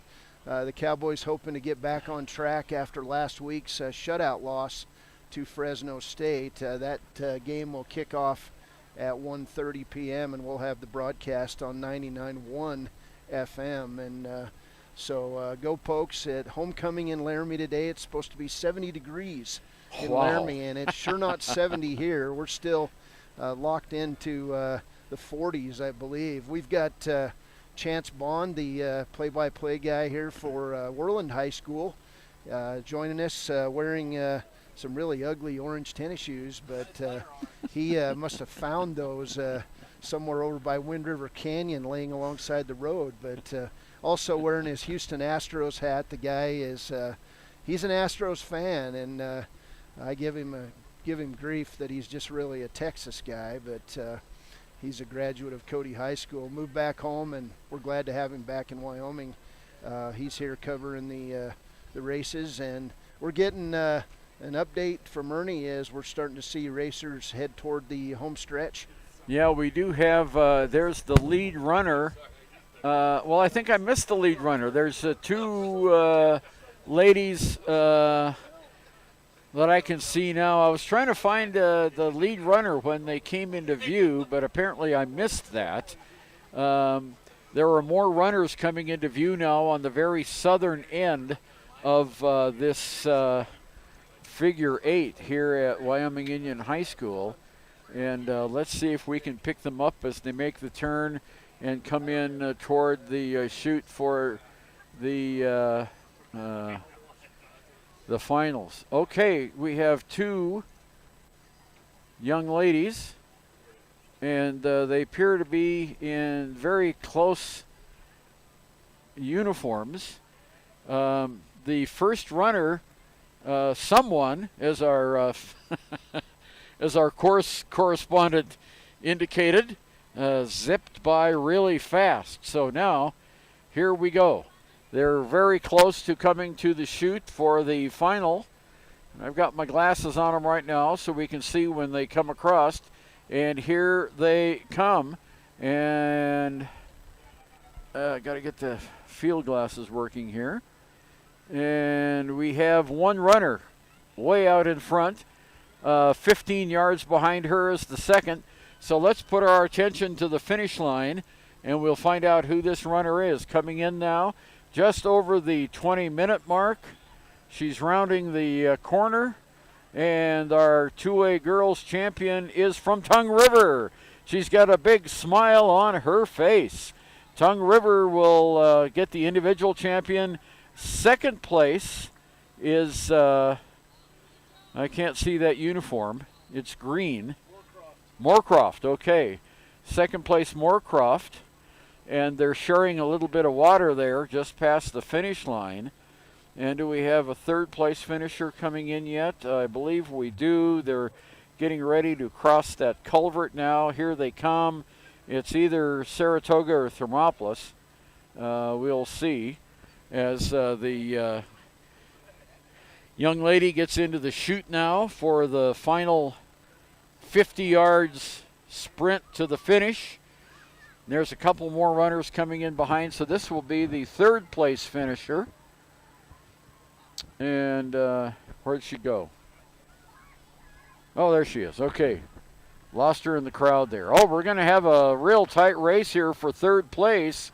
And putting on the sprint to the finish is a runner from Rocky Mountain. And I missed who the third place runner is in the gold and purple.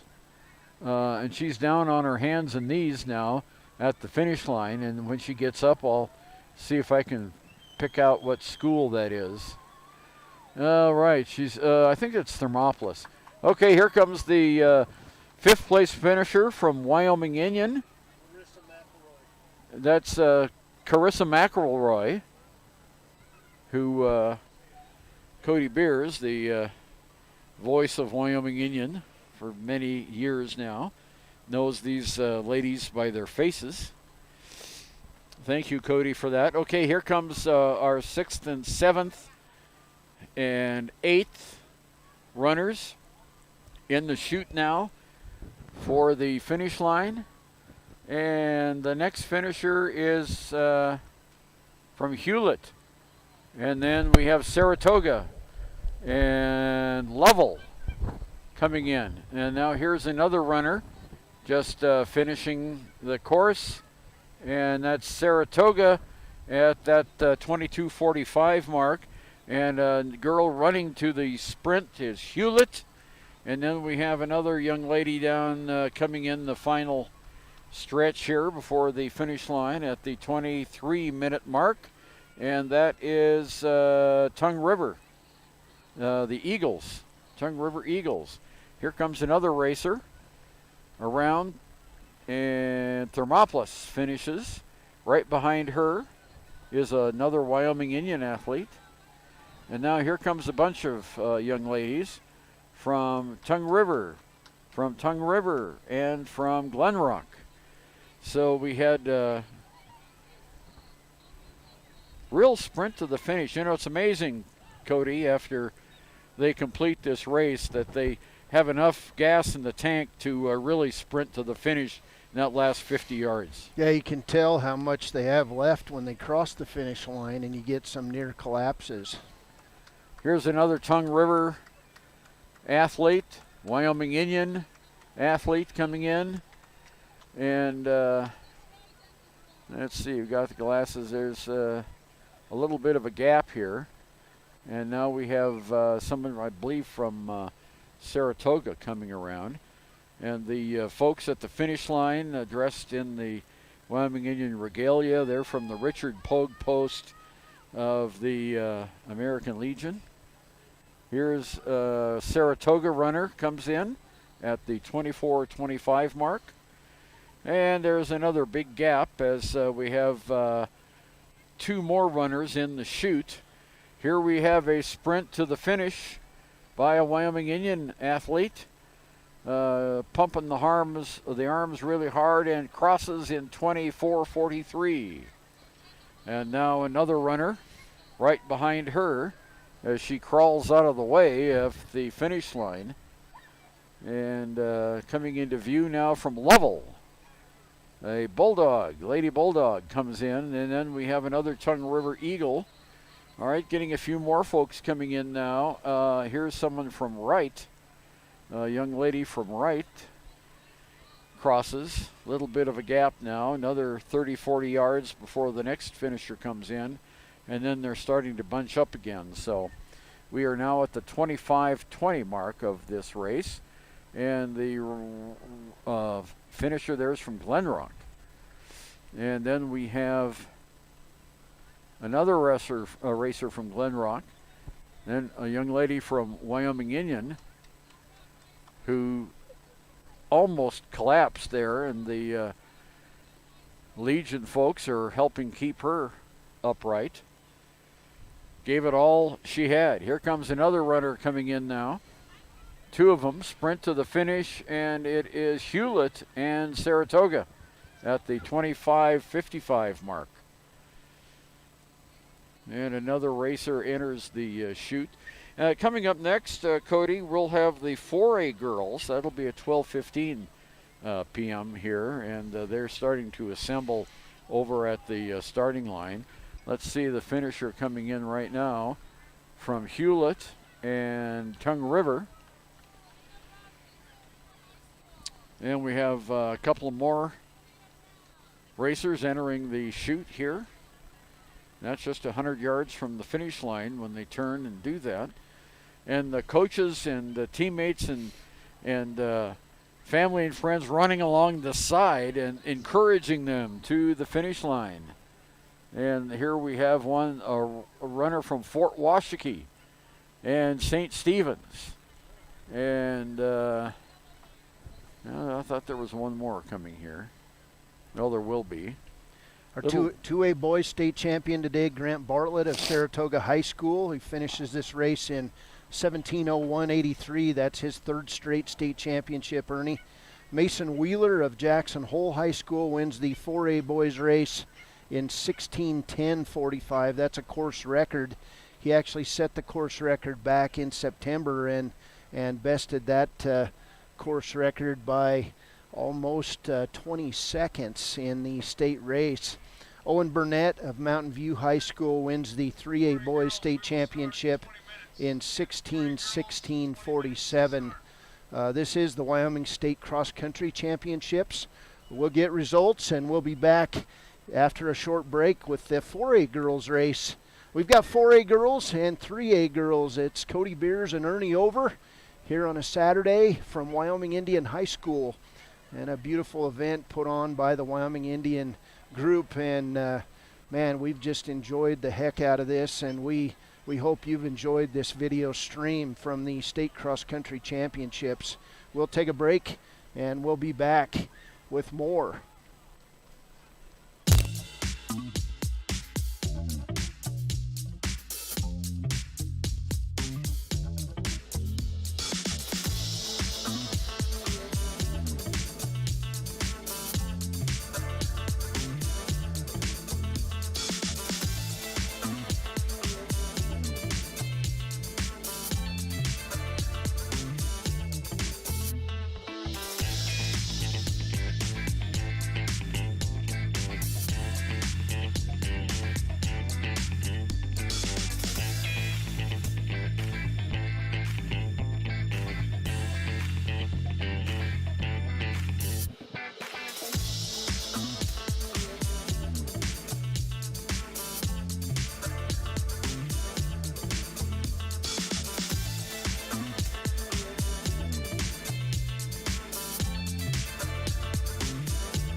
Welcome back to the State Cross Country Championships. Cody Beers, and I'm joined here by a Longtime Riverton coach who's now down in Cheyenne at Cheyenne South. Casey Steele joins us here on the live stream, and I know you talked about when you heard state cross country was here, but what a great event, huh, Coach? Oh, what an incredible venue, and Keith Bowder and Wyoming Indian High School have done a great job, hosting the meet, the banquet last night, and to have kids from all over the state exposed to Native American culture and traditions that they have here has just been a wonderful thing. And to top it off for, Billy Mills being the keynote speaker, the gold medalist in 1964, 10,000 meters, from Pine Ridge, South Dakota, Native American, and the only American ever to win the gold medal at 10,000 meters. What an incredible, motivating experience for all the kids last night. You were telling me a story about a Riverton High School runner and another Native American runner that you got to coach when you were in Riverton. Hey, just break that story down for us again and tell us about the journey from state cross country out to the West and competing against the best runners in America. Right. Well, it was quite some time ago, but Benny Ridgely, probably one of the greatest high school runners in the state of Wyoming. She was a two-time state champion in cross country and only lost 2 races her whole cross country career. As a 9th grader, as a freshman, I was able to take Benny and Belen out to Fresno, California for the Foot Locker Western Regional Championships, and we had an opportunity to actually meet Billy Mills. And as he approached us coming up, and both Benny and Belen knew full well who he was and the storied history that he had and the struggle he had in life and what he had overcome. And he walked up, and Benny was all of 75 pounds, and Billy Mills approached him, came up and put his arms around her, picked her off the ground, just hugged her, and it was just a stirring event, and said to her, Benny, I'm so proud of you. Our people are so proud of you. And he put her down, and they took a walk for an hour by themselves before she got ready to run that race. And she was the first freshman in the Western United States across that line. Ran incredibly well, breaking 18 minutes out there. And we have boys that aren't breaking 18 minutes. And at 75 pounds, just floated across the course. And she was just a delight to coach for 4 years in Riverton. Hey, that's a great story. And, you've been gone from Riverton for how long? Boy, I can't even know how long, 15, 20 years now. Wow. So it's been a long time.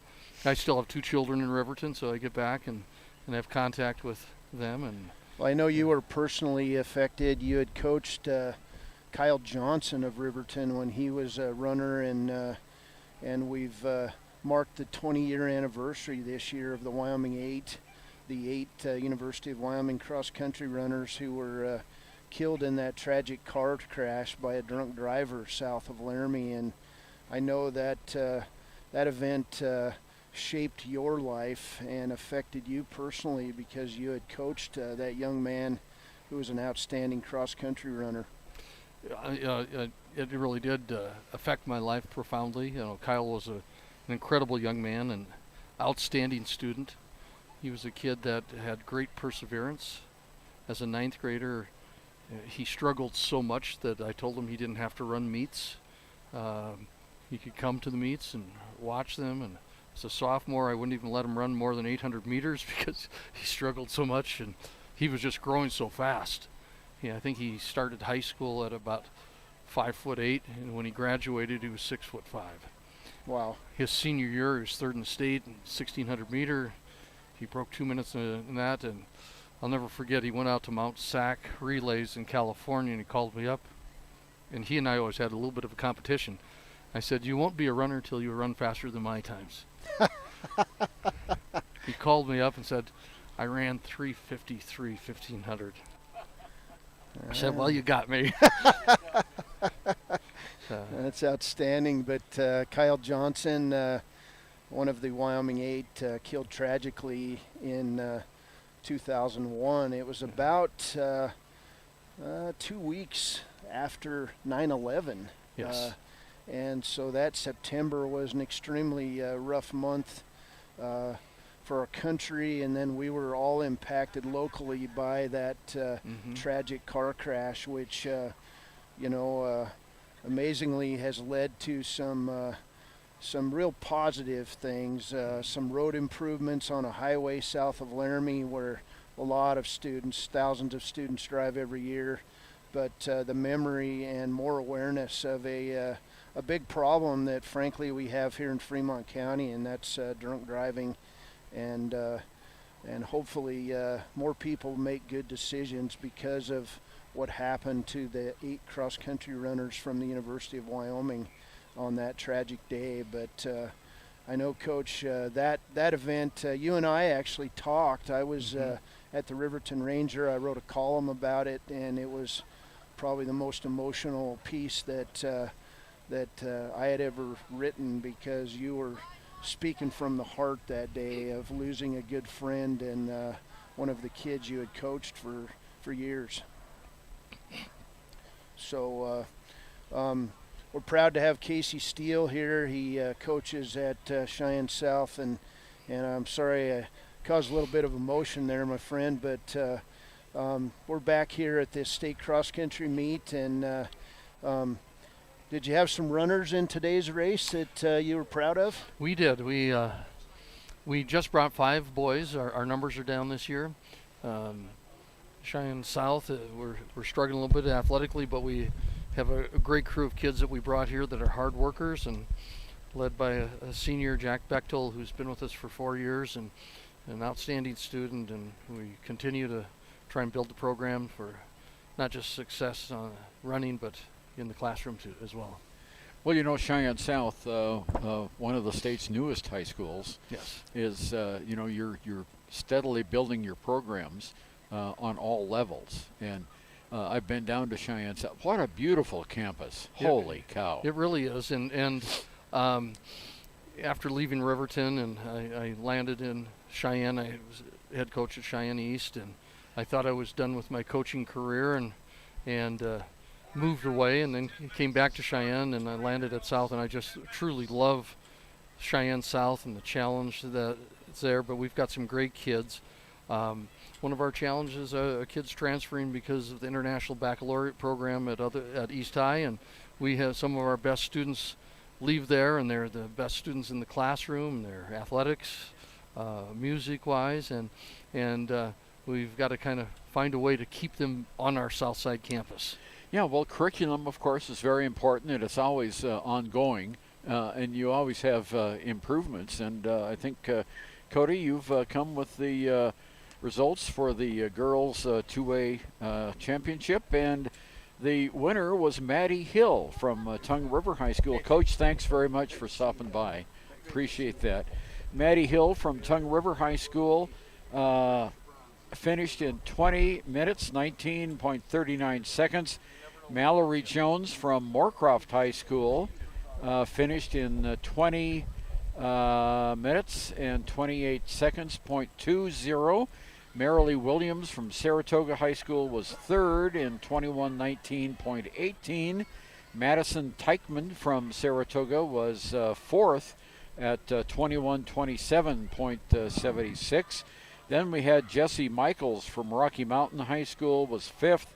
Carissa Mcelroy from Wyoming Indian High School was sixth. Abby Paulus from Hewlett was seventh. Milan Scott from Saratoga was eighth. Anessa Luna from Lovell was ninth. Rewan Williams from Saratoga finished 10th. And then moving on down, the second 10 were Anna Moody Ivy of Hewlett, Haley Martinez of Thermopolis, Peyton Kennedy of Tongue River, Ruth Ann Johnson of Thermopolis, Roberta Whiteplume of Wyoming Indian High School, Elizabeth Hesser of Tongue River, Anna Grant of Glen Rock, Chloe Wilson of Tongue River, Bailey Thomas of Tongue River, and the 20th finisher was Alex Rides at the Door, Wyoming Indian High School.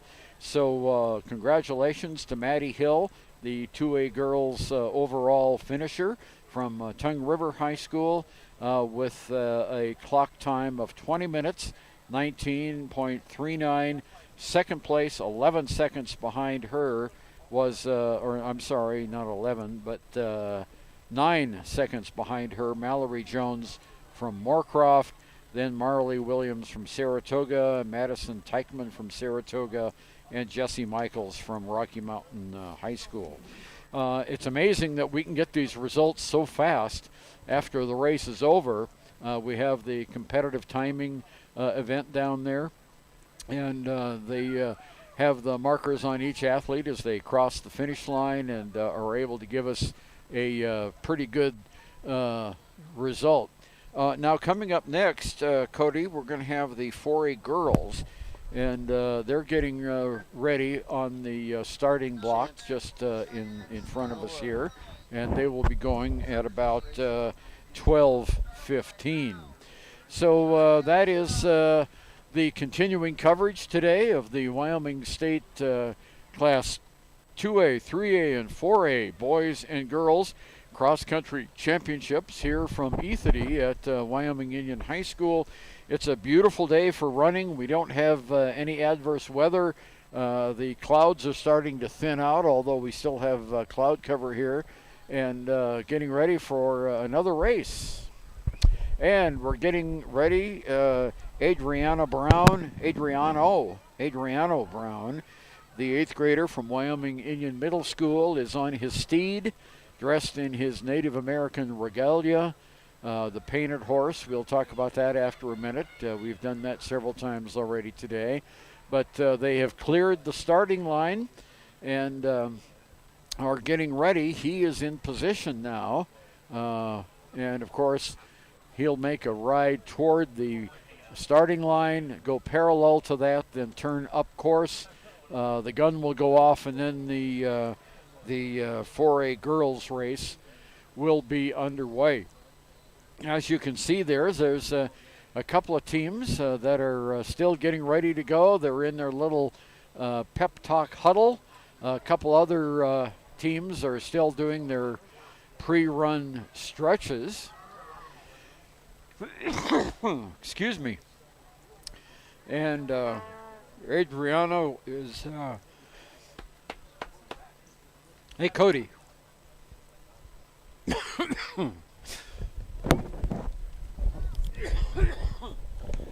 Now we're getting ready for the 2A girls start as Ernie Over experienced a frog in his throat. So I think it was a bullfrog. All right, bullfrog, he says. But again, 2A girls just went. Maddie Hill of Tongue River High School, the state champion.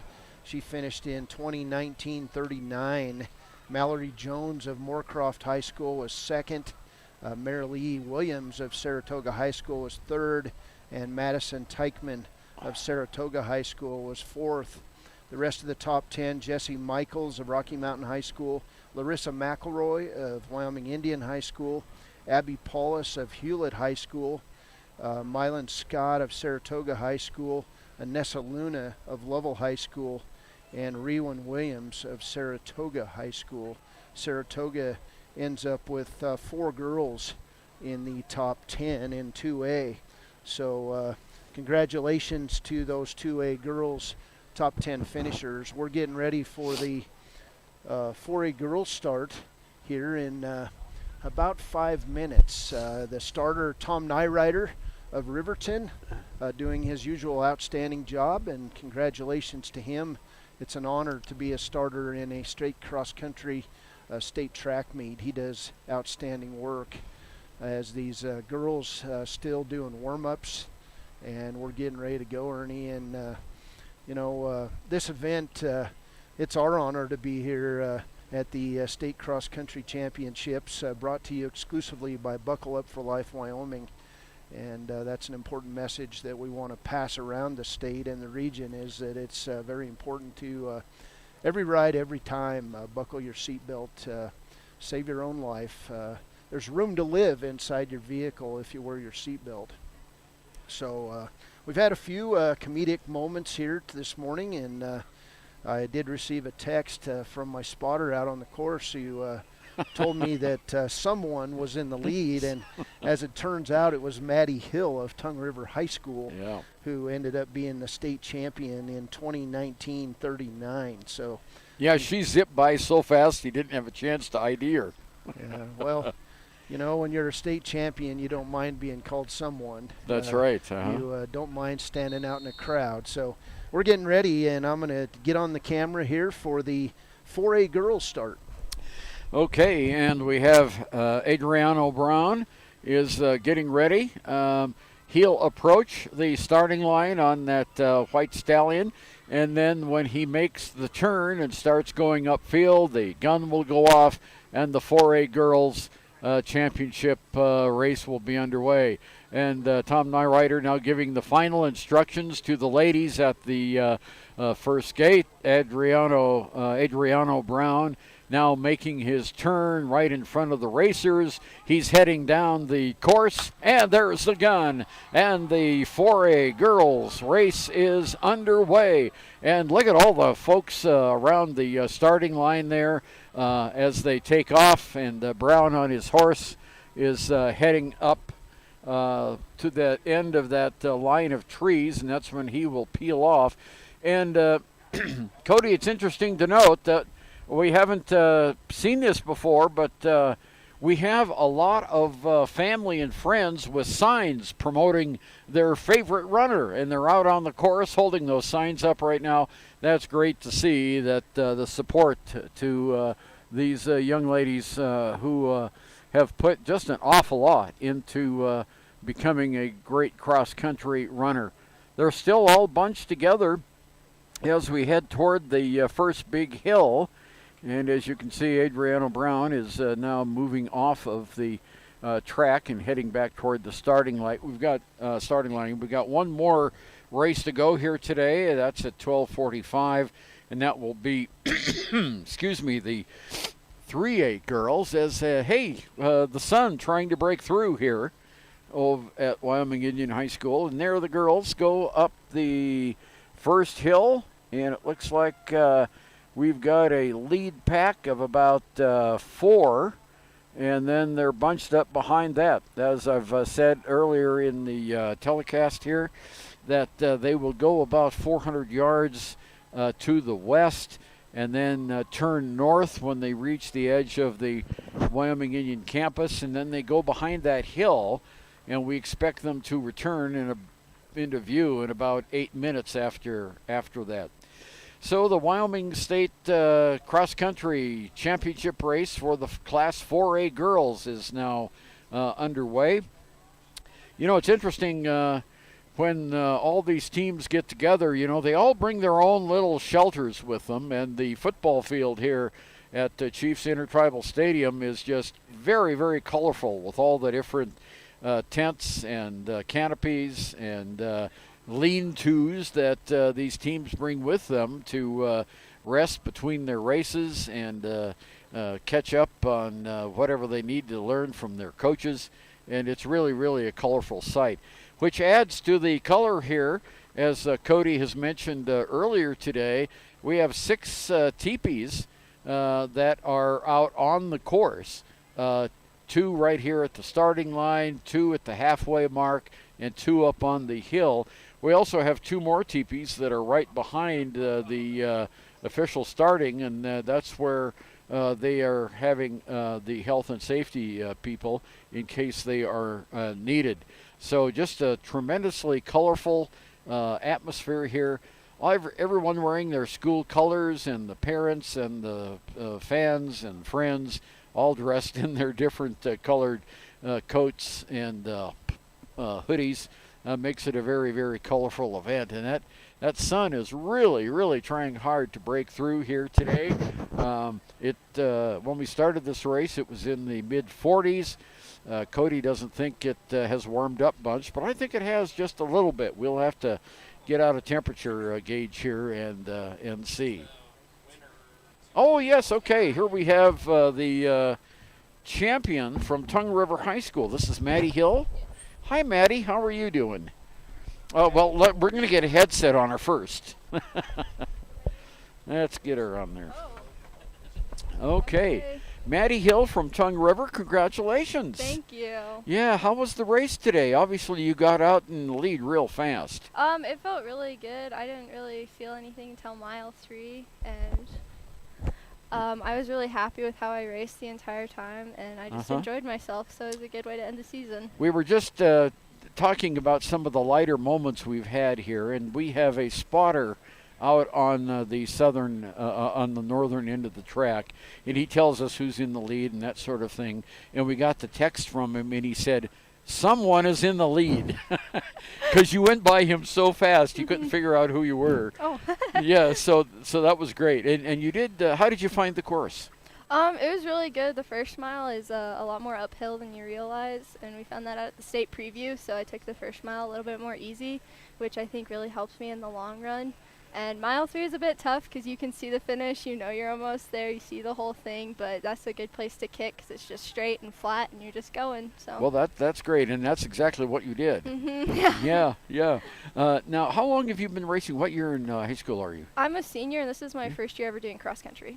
So this is the first year doing cross country, and you're the state champion. Yep. Well, hey, you hit it right. Timing is everything, as they say. Yeah, it was really surprising, but it was good. Like, I didn't think starting cross country I'd be a state champion, so it was cool ending the season that way. Why did you decide to go with cross country? In track, the most I'd ever raced was a 400, and our coach, he's also our English teacher, and he told me if I wanted to be good at the 4, I should try cross country, and he convinced me, and here I am, and it ended really well, I think. So. Okay, yeah, very good. How were you in the 400? Pretty good. I got 4th at state. Fourth at state. Yeah, I'd only ran it twice before state. Like, I ran it the week of regionals, and I made it to state. I got to the top. I made it to the finals at regionals, so I went to state in the 400, and I'd never really ran that before either. I just got thrown into it, and that ended really well too. So I'm excited for the outdoor season. Well, it sounds like from what you've just told me, you've been thrown into 2 different races, and you ended up doing really, really well. Yeah. Yeah, well, tell us about, do you have brothers and sisters? I have all older siblings, but they all did rodeo and 4-H, so I'm the first person in my family to do any kind of sports, too. Oh, okay. Yeah, well, rodeo is a sport. Yeah, you know. yeah. Yeah, she says. Well, that's great. What do you want to be? Have you figured out what you want to go to school for after you graduate? I want to be a high school history teacher. Oh, and and I'd like to coach track and stuff, too. So. How did you feel the cultural component of being here in Ethity and seeing the different programs that were available and the ceremonies that were held here? What kind of impact did that have on you? I loved it. They went all out, and they made everyone feel very welcomed, and they made it a special event, which I thought was cool. Like, it wasn't just a state meet. They brought more to it than cross country, and I thought that was really important. And honestly, this is such an organized meet. They did a wonderful job, and I was really happy to come back here after the state preview because I thought it was really amazing. And just everyone here is so kind, like all the officials and everyone, and I just really appreciate it. They did a great job. So. Well, we'll pass that along to them. Yeah. And Tongue River, do you live in Dayton or? I live out of town. You're a country girl. Mm-hmm. My dad's a rancher and stuff, and then we have a little bit of land outside of Manchester. So. Okay. Yeah. Well, that. Speaks well of why your older siblings went into rodeo if you've got a ranch. Yeah. All right. Very good. And how did you do as a team?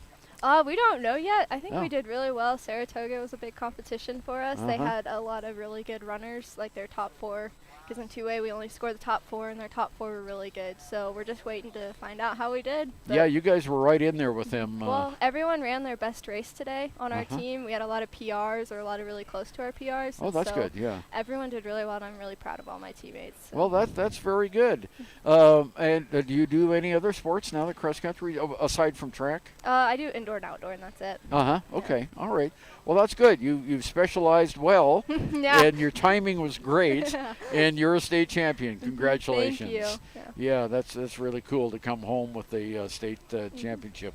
And we're talking with Maddie Hill from Tongue River High School. And the time today, was that a PR for you, 2019.39? That was 3 seconds off. I ran a 2016 earlier this season and got the school record. Yeah, I ran that, my PR, I ran my second meet ever. and broke the school record. So that was also a really cool part of the well, season. that's well. You just got good things going on all the way around. Yeah, it's been a great year. So. Yeah, tell me about the weather. Did that have any impact on you today? You know, it's pretty chilly here this morning. I loved it. I like running in cold weather. It's perfect for me, and I really enjoyed the whole entire day and the weather and the atmosphere, and I couldn't have asked for anything better. I was really happy. So. Well, that's great.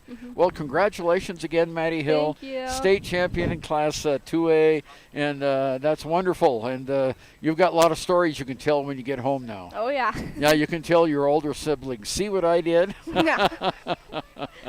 All right, thanks, Maddie. Thank Congratulations, and good luck on the way home. And we'll see if it's Tongue River or Saratoga who wins the title. We'll we still don't know. Yeah. Yeah. Thank all right. you. Thank you, Maddie. Thanks for coming over. Yeah. All right, Maddie Hill, our state champion in Class 2A, comes by and chats with us. She lives out at Ranchester, on a ranch outside of Ranchester, and has run her way into her family history as a state champion in cross country, and had a 4th place in the 400 of the state track meet. So that's pretty good. Well, we still have runners out on the course as we started, and Cody, I think they're coming around the hill now for the first time. Yeah, we've got runners coming down the stretch here.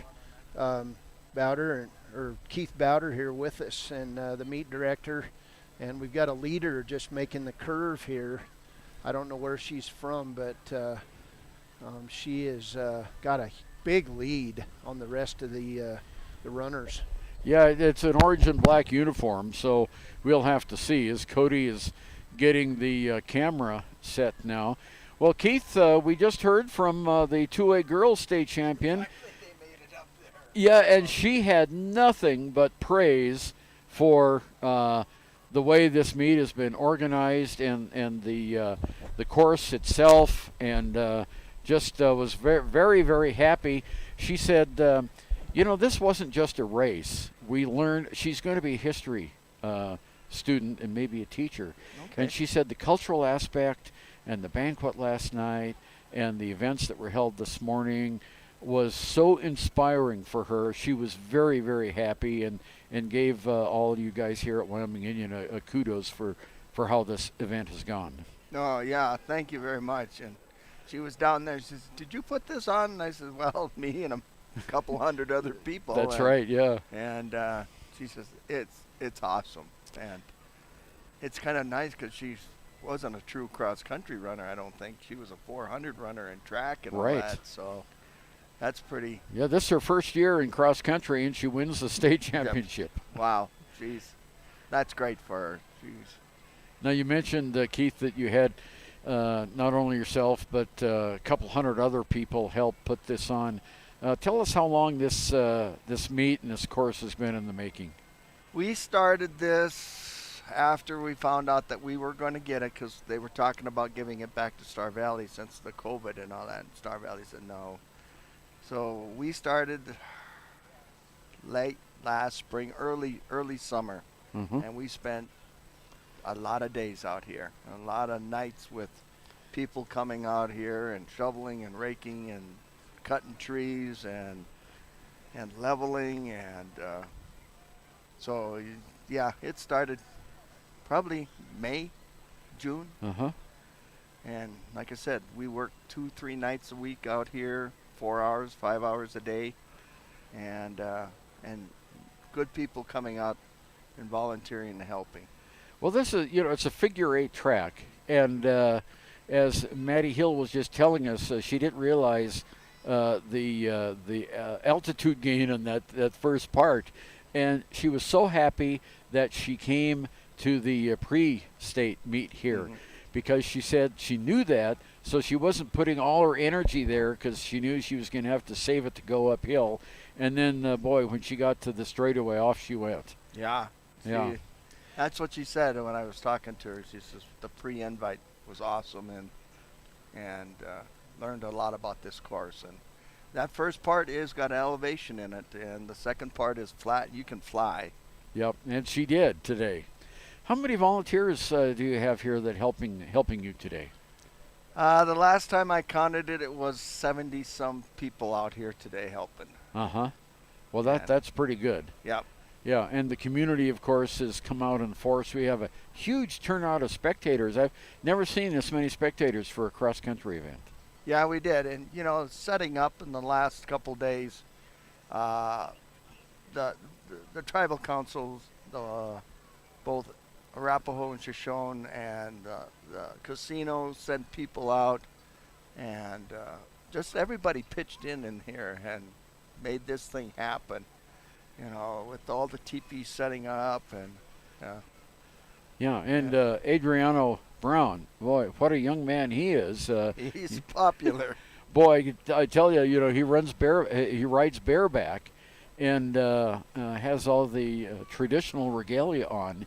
And for a lot of these folks who are attending this meet, that's the first time they've seen something like that. Yep, even the WHS, I talked to Trevor Wilson. He says, that's the first. I've never seen a horse lead a race like that. And he says, that's really cool. And Scott McCash has now put it on the WHS website, so he's got a picture of it. And, yeah, he's a figure here now. Yeah, he started in the pre-invite, and people want pictures taken with him and all that, and the horse. And he's an 8th grader. He's an 8th grader. Yeah, at Wyoming Indian Middle School. Eureka, sunshine is coming out right now. It is, all right. Yeah, that is great. Well, Keith, you guys at Wyoming Indian High School here have done a tremendous job putting this on with the assistance from the State Association to a lot of local businesses and organizations. And, of course, your student body has been very active out here. Congratulations on putting together a top Class A meet with all 4 classes involved, or all 3 classes involved. All 3 classes, yep. Yeah. Like I said, it's kind of relaxing once, you're nervous until you kick off the first gun, and then after that, it runs itself. Yeah.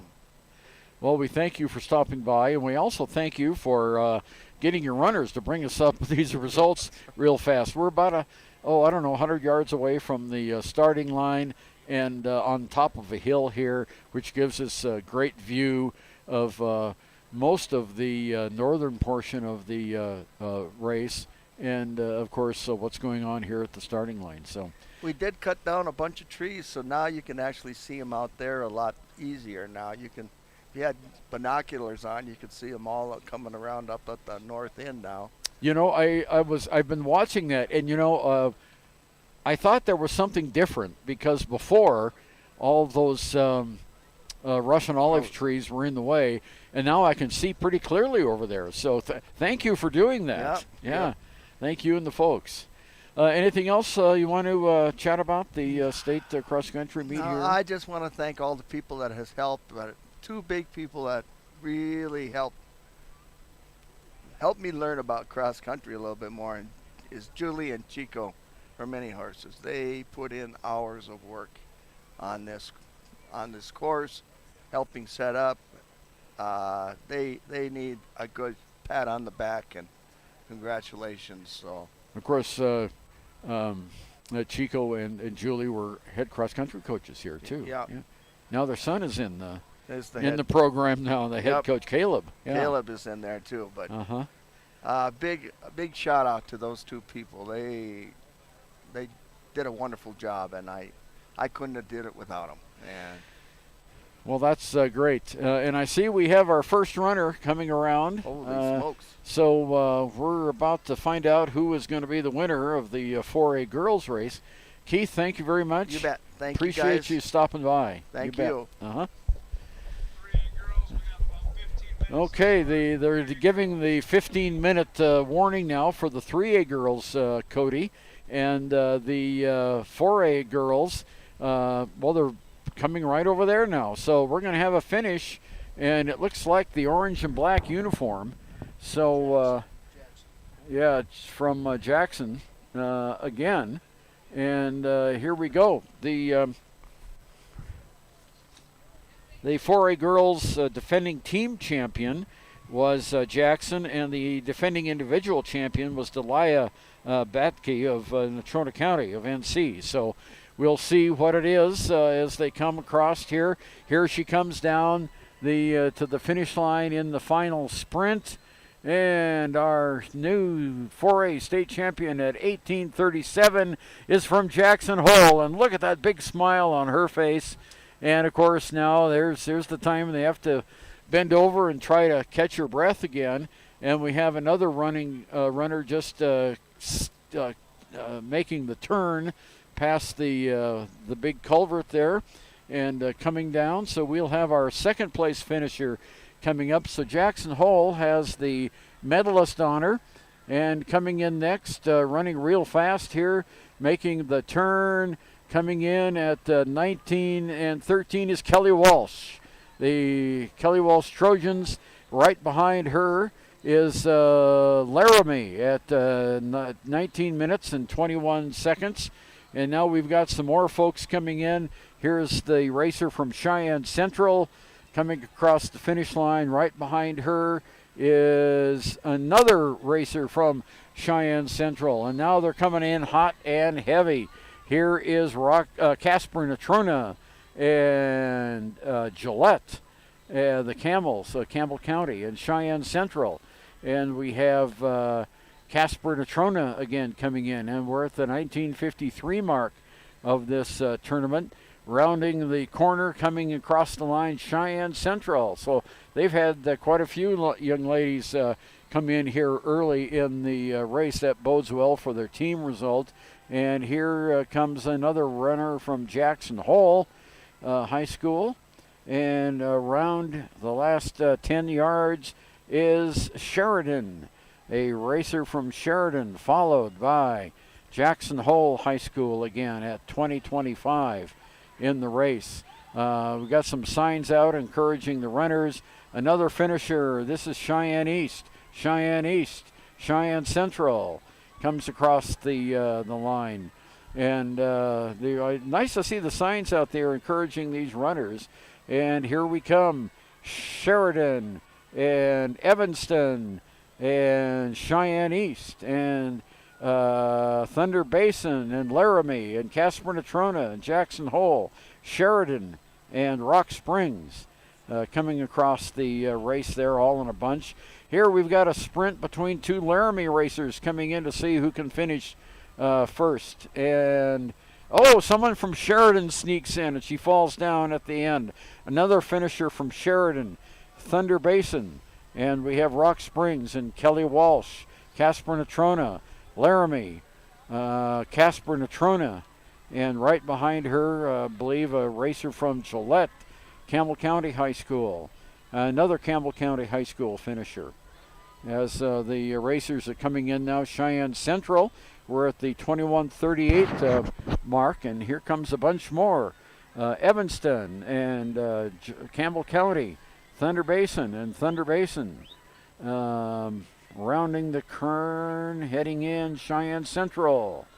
And we have Cheyenne East at Evanston and Casper Natrona. And more racers coming in now. Here's Campbell County from Gillette and a racer from Laramie and another racer from Evanston.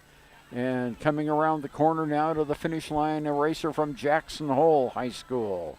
And, of course, the folks from the Richard Pogue unit of the American Legion are helping at the finish line as some of these girls are very exhausted. We had one collapse from Evanston, and it looks like she's cramping up right there. But it's nice that we have that Richard Pogue post from Fort Washakie here today to assist at the finish line. And something they learned at the pre-race, the pre-state race, is they didn't have a chute organized past the finish line, and a lot of the racers just kind of like collapsed, went down on their knees right at the finish line, which created a big congested area. And now they've got the extra chute there, and they're assisting these racers. And there's hugs from mom or sister or coach. This is a great to see this effort that these young ladies put into this race. Here's a good sprint finish by a racer from Casper Kelly Walsh High School, wearing the green and white of the Trojans. And we're waiting for more racers, Cody, to come across that. Oh, we don't want our results to blow away. We need to put a paperweight or something on that. How about this bottle of water? That'll work. Okay, we've got that then. And hi, how are you doing? Well, good. I hope so. Where are you from? Laramie. Who's the first girl that changed? I don't know who she was, but she had a Laramie uniform on. So yeah, we'll have that coming up here pretty soon. Yeah. Oh, okay. Yeah. Well, she was right up there. So yeah. Yeah. Okay, talking with a fan here from Laramie. And now we have another racer coming in, and boy, she's really turning on the jets, and that is from Thunder Basin in Gillette, Thunder Basin High School. You know, it was nice to talk, Cody, with Keith Bowder and get a little bit of the behind the scenes, which you had talked about earlier in the race. And, you know, this thing just doesn't happen. It takes a lot of planning. And he was telling us about, you know, and I hadn't noticed it, but if you see over in the here toward the north, there aren't as many trees as there were for the pre-state. Yeah, they cut down a bunch of trees so we could see the course better. The irrigation district came in and removed some of these Russian olives. Who, you know, everybody used to plant Russian olives, and now they're listed as an undesirable species that they want to move because they suck up so much water out of the aquifer. Right. And so it was good to get this opened up. I'm sure next year you'll see many of these trees in our view shed gone here as they prepare for the 2022 championships, which have already been awarded to Wyoming Indian High School, and I'm sure we'll be here doing the live stream of those events. We're getting ready for the 3A girls race at 12:45. That is in about 7 minutes, and that will be the final race of the state championships, and then we'll have the awards. We're going to get team awards, and we'll try to get those team placers and state championship teams from the official scorer down front. So yeah, the Laramie racer in this 4A girls got third. We'll get some results here. I'm gonna actually make my way down there as soon as we get a start in this race, Ernie, and okay. we'll get those results. But we very happy with the folks from Competitive Timing. They've been bringing us results so that we can announce the state champions here on the live stream, which still has good steady listenership, and we appreciate it. This is an exclusive broadcast brought to you by Buckle Up for Life Wyoming, the 2021 state cross country meet, and we appreciate Ron Laird and everyone at the Wyoming High School Activities Association, which gave us the approval to live stream this event to the cross country fans of Wyoming. Yeah, and this has just been a wonderful event here today, as you heard Maddie Hill say, our 2A girls state champion. She was really glad she came to the pre-state meet, gave her a good idea of what the course would be like, and she was able to pace herself on the first figure eight course, and then when she got to the flat, that's when she really took off. Someone was leading. That's going to go down. That's a good one. Our spotter on the course did not know who the runner was. She went by so fast. So that's really cool. Congratulations to our someone, Maddie Hill, who won that race from Tongue River High School.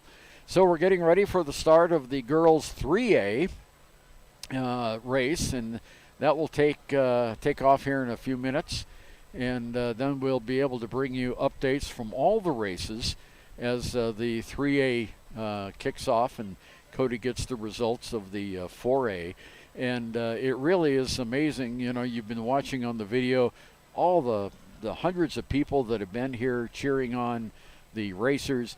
And, you know, looking now out toward the southeast, there are fans all over this course. most of them appear to be on the southern side of the course, but there's quite a few people out on the northern end of that course too. The course runs over toward Wyoming Indian Middle School, and then they run straight to St. Michael's Mission, and then they turn the corner and go on the Blue Sky Highway, and then make another final turn toward the finish line here. It really is a very interesting course. There's a lot of diversity of the territory of the landscaping. It really is an interesting course to run in. 8 teepees set up here. Of course, many portable bathrooms and tents, and we did get just the whistle for the 3A girls start, Ernie, so I'm going to get on the camera, but okay, as we get ready to go. And there again is Adriano Brown, the Wyoming Indian Middle School 8th grader, on his white stallion. He's dressed in Native American, traditional Native American regalia. This isn't fake stuff, folks. This is the real thing. And he will approach the starting line as he is doing right now. He makes the turn. He'll be heading up the course. And then we will have Tom Narrator. There's the gun. And the girls' race is off. The girls' 3A race, the final race here this afternoon. And it is so exciting to see the regalia and the horse leading the event. And as you heard Mr. Bowder say, this hasn't been done before at a cross-country meet, and it's such a great idea. And, of course, Wyoming Indian got the race for 22. So this is really going to be a seminal event here on the Wind River Reservation, exposing folks from all over the state to the Native American culture here and the great program and banquet they had last night featuring Billy Mills and the way this course has been groomed. It'll be even better next year. So the girls 3A are starting up that top hill, the first hill that they're going. Actually, when they get to the bottom of that tree line and then start running, it's all uphill until they get over to the bus barn.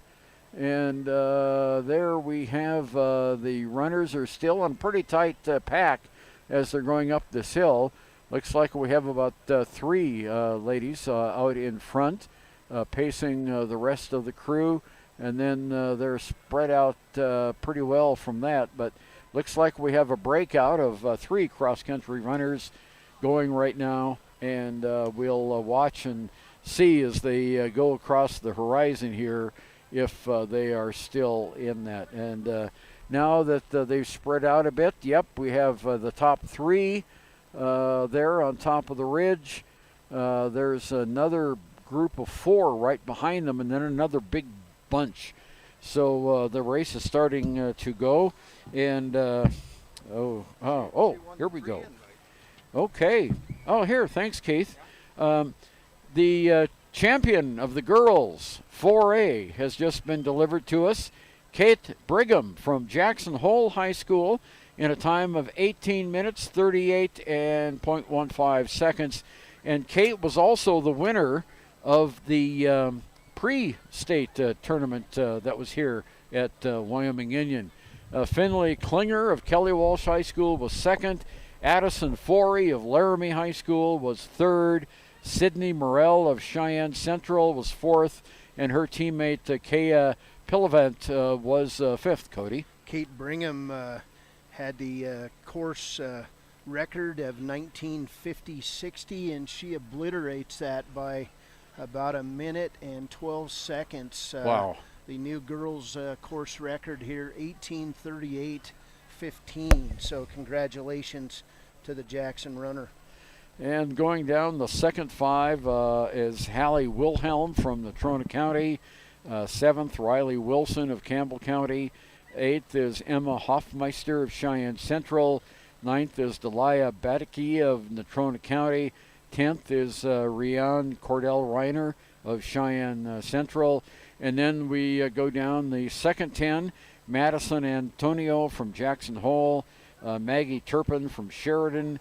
J.C. Chatham from Jackson Hole, Michaela Trujillo from Cheyenne East, Molly Madsen from Cheyenne East, Lauren Clark from Cheyenne Central, Alexa Miller from Sheridan High School, Jocelyn Carpenter from Evanston is in 18th, Emma Smith in 19th place from Cheyenne East High School. Thunder Basin's Abby Arnold finished 20th. And the third 10, Carrie Berendenson from Laramie High School. Apologize if I didn't get that quite right. Allie Wheeler from Natrona County. 23rd was Abby Murphy from Jackson Hole. Ella Kessner, 24th from Sheridan. Aubrielle Mays from Rock Springs was 25th. And then Alyssa Faylauer of Sheridan, 26th. Leah Chabron of Laramie was 26th. And, we were talking about the Wyoming 8 who were killed in that cross-country race or in that accident 20 years ago. And one of the young men who died was a Chabron from Laramie. So that's an interesting thing, Cody. I was just saying that one of the ladies from Laramie was a Chabron, and it was a boy from Laramie with that same name who died in that race. Yeah, of course, Kate Brigham from Jackson Hole High School wins the state championship in Class 4A with a time of 18:38.15. The top 10, Finley Klinger of Kelly Walsh High School in 1913.74. Third place, Addison Forey of Laramie High School in 1920.49. Sydney Morrill from Cheyenne Central High School finishes fourth. I'm going to say this wrong. Kea Pillavant of Cheyenne Central High School finishes fifth. It was Hallie Wilhelm of Natrona County in sixth. Riley Wilson of Campbell County in seventh. Emma Hoffmeister from Cheyenne Central High School in eighth. Delilah Bedke from Natrona County High School, I'm sorry if I pronounced that wrong, in ninth. And Rian Cordell Reiner from Cheyenne Central finishes in 10th. So outstanding performance today by runners, boys and girls from Cheyenne Central High School. Cheyenne Central with looks like 4 runners in the top 10 for Cheyenne Central High School today. Jackson Hole wins the individual state championship. Kate Brigham in 18:38.15. That was a minute and 12 seconds faster than she won the winter or mid-fall state meet here, the pre-state meet at Wyoming Indian High School. So outstanding for Kate Brigham of Jackson Hole High School. And Mason Wheeler, the 4A boys winner from Jackson Hole High School. So they have a 4A sweep in Jackson. Our first race of the day was Grant Bartlett of Saratoga High School. He's the 2A boys state champion, 3-time state champion is Grant Bartlett. His brother Grady Bartlett finished second. In 3A boys, it was Owen Burnett of Mountain View High School finishing first, and his teammate Tanner Erickson of Mountain View finishing second. And then the 2A girls winner, and we had an outstanding interview with Maddie Hill of Tongue River High School. She finished in 2019-39. She is the 2A girls state champion. And then we just had the 4A girls state champion, Kate Brigham of Jackson Hole High School, finishing first. So a lot of activity here today. This is the final race of the cross-country championships today at Ethity, but we'll be back next year as we learn from Keith Bowder as they get to host again next year. And again, we'd like to say thank you to the Wyoming High School Activities Association allowing us to live stream this state cross-country championships today, and of course to Buckle Up for Life Wyoming. Again, every time, every ride, it's important to buckle your seatbelt, and we just want everybody to enjoy themselves today and then buckle up and arrive safely back at home in their towns. So again, the runners are out on the south half of the course, and we should be seeing them soon as we approach 8 minutes in this final race of the day. And we appreciate everyone who's taken the time to tune in today to the live stream from Ethity, and what an event it's been, and several thousand people here about 12 miles north of Lander, about 20 miles from Riverton, but more importantly here at Ethity, Wyoming, to see and experience some of the Wind River Reservation and some of the culture. And we've got a runner coming across the top of the hill just above the teepee, Ernie, and a couple runners as they're setting the pace. So I'm going to get back on the camera. Okay, very good. And the runners are coming up from behind that teepee that you can see. And we have one runner in Class 3A that's out in front, followed by two more young ladies who are racing. And these girl cross-country runners really putting, as Cody Beers said, they are running the race of their life here, trying to win a state championship either individually or a good placing. And we have the lead runner is out in front now by about 30 yards. From Cody High School. From Cody High School. Well, Cody would know that. Cody from Cody. Okay, Cody High School runner is the lead runner right now. As let's see, I've lost track of her. Has she made the turn? Oh, there she is. Okay. The eyeglasses slipped for a moment.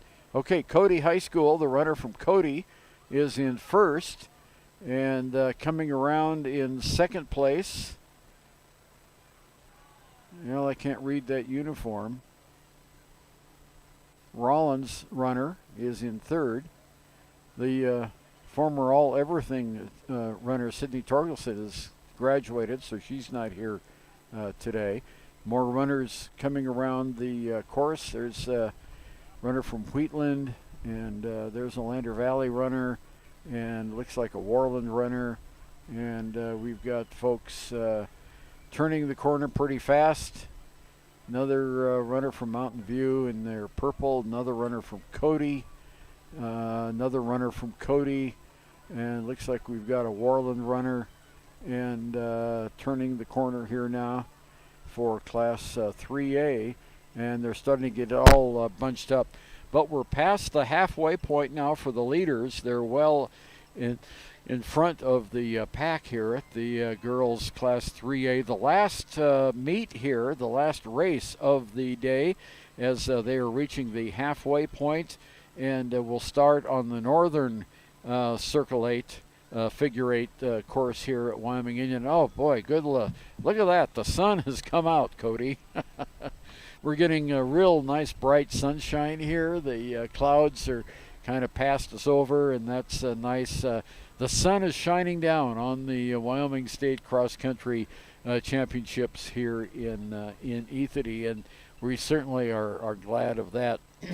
Now a big bulk of racers coming across the corner, heading down the straightaway toward the halfway point and the northern half of the Figure 8.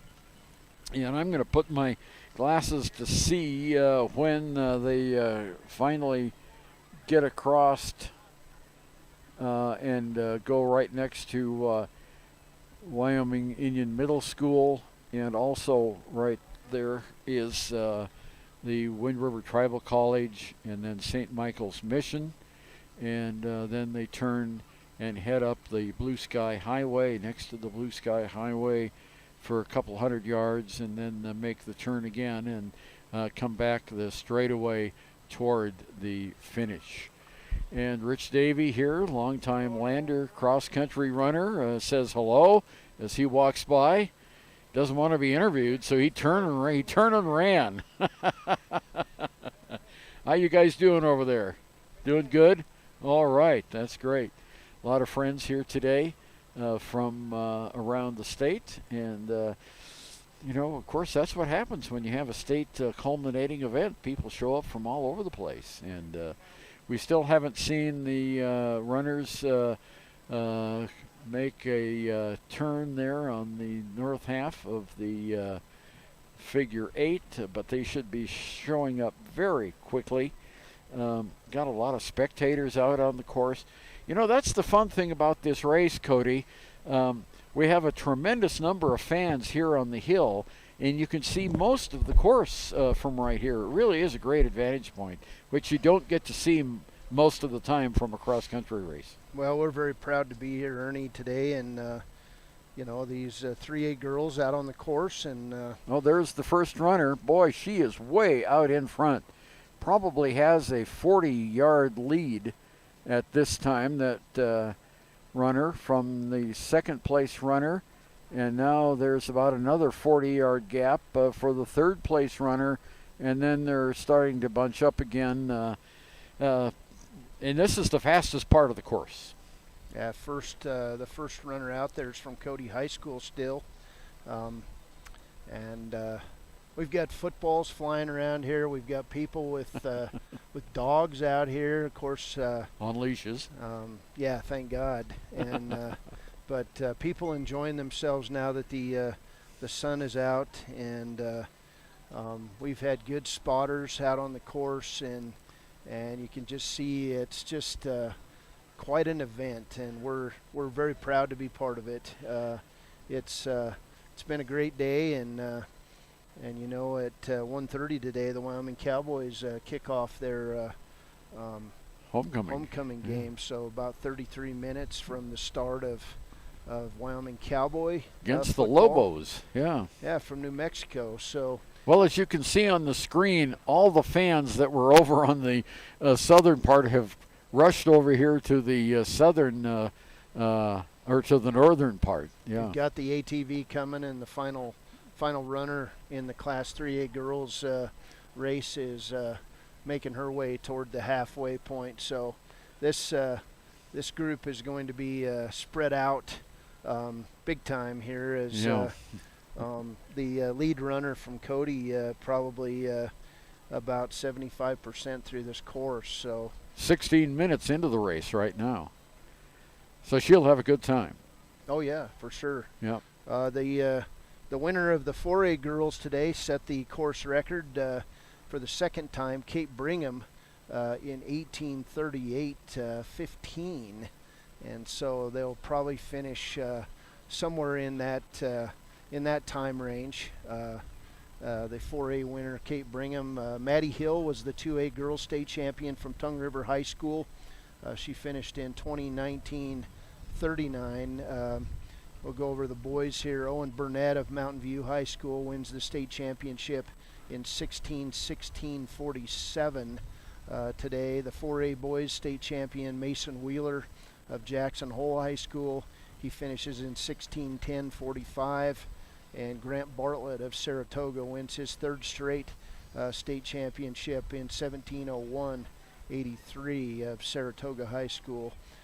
Congratulations to the state champions. We've got one more state champion to crown. We've hopefully going to get our team state champions.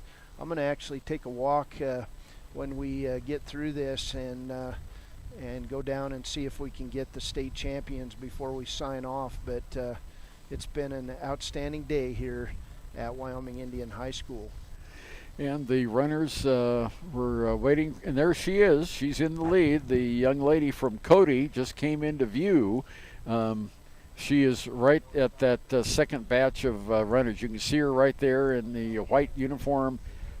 Just pops into view, then goes behind a tree, pops into view again, and behind another tree on this flat end. And yep, she's coming around the course. So, yep, that's the first runner I've seen pop in from the Blue Sky Highway side of the course. And, of course, want to thank my partner here, Cody Beers, for all his great work on the video and all the work he did to help get this set up. We haven't done this before, and so there's the first runner from Cody just making the turn there. And there's a runner has closed the gap. No, that's a fan. I'm sorry. I thought that was another running, but it's a fan running next to our leader from Cody. Here she comes. in clear view now. We're at 18:45 of the race. She's in good shape, approaching the culvert, and will be making the turn into the chute here for the final 100-yard sprint to the finish line. And I don't know if you can hear it or not, but the fans are cheering very loudly as she comes down the chute. Another 50 yards to go, and we'll have our Class 3A state champion from Cody.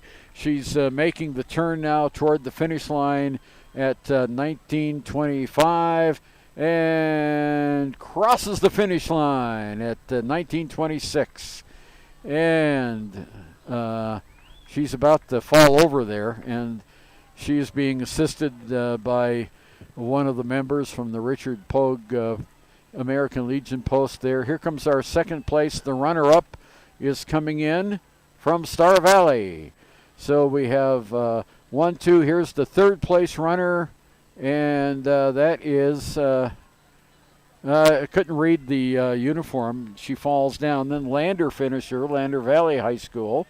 And then we have more folks falling down. Wheatland comes in. And Cody, can you read that? I can't see who it's from. Strange font. Here's Mountain View. Here's Warland. Racers coming in now, turning the side.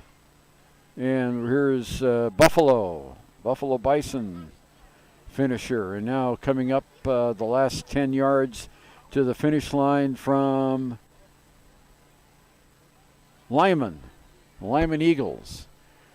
And there's that one uniform I just can't read. The numbers are so close together there. It was hard to see who that was. And we have more runners coming in now. And Cody, another runner from Cody, comes in at 20:55. Now here's another race from Cody. Another race in Mountain View and Cody. So we had the three racers from Cody come in. Here's another sprint to the finish. The last 5 yards, Buffalo Bison, Lander Valley Tigers, and Rollins Outlaws coming across. And here comes another young lady from, I believe this is going to be Star Valley. She comes across. Yep, Star Valley. And then, well, I can't read those numbers. Powell, and then Lander Valley, and Warland. Now I'm trying to get the glass on that uniform so I can see who it is.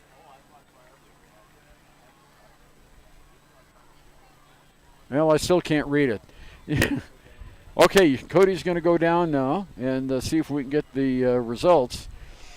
That's a note to, the coaches and athletic administrators who put these uniforms together. Sometimes they don't think about how visible those fonts are when you're far away like this. Even with the glasses on it, I couldn't read the name. Here comes the Green River. No, that's not Green River. That's Moorcroft. And Tongue River and Lander Valley and Torrington finishing. Another racer from Buffalo and from Star Valley finishing. Here comes another Lander Valley Tiger, Lady Tiger racer at 22:30, and another Lander Valley racer at 22:36. And we have Powell Panthers, Star Valley Braves, Newcastle Dogies, Cody Bronx, Buffalo Bison, another Star Valley racer, Lander Valley, just nipped her at the line, and another Star Valley, Afton Star Valley racer. And here's a finisher from Douglas and Newcastle and Buffalo, or not Newcastle, I'm sorry, Warland. Two racers there from Warland. Orange and black, they have the same colors, but just a wonderful finish. We got a little bit of breeze kicking up right now. Here comes our next finisher from Riverton, and another Cody Bronk, and Newcastle.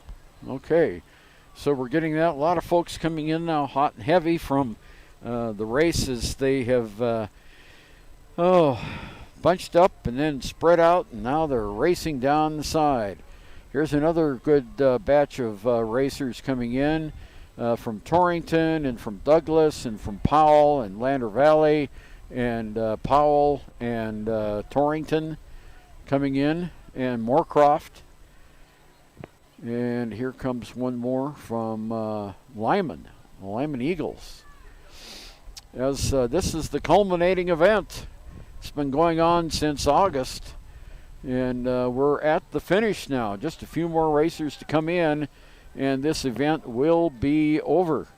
Here's the final 10 yards for the next runner, and she's got the uniform I can't read. I am so sorry about that. Newcastle, Moorcroft, Wheatland. Ernie, we've got the 3A girls state champion here from Cody. Okay.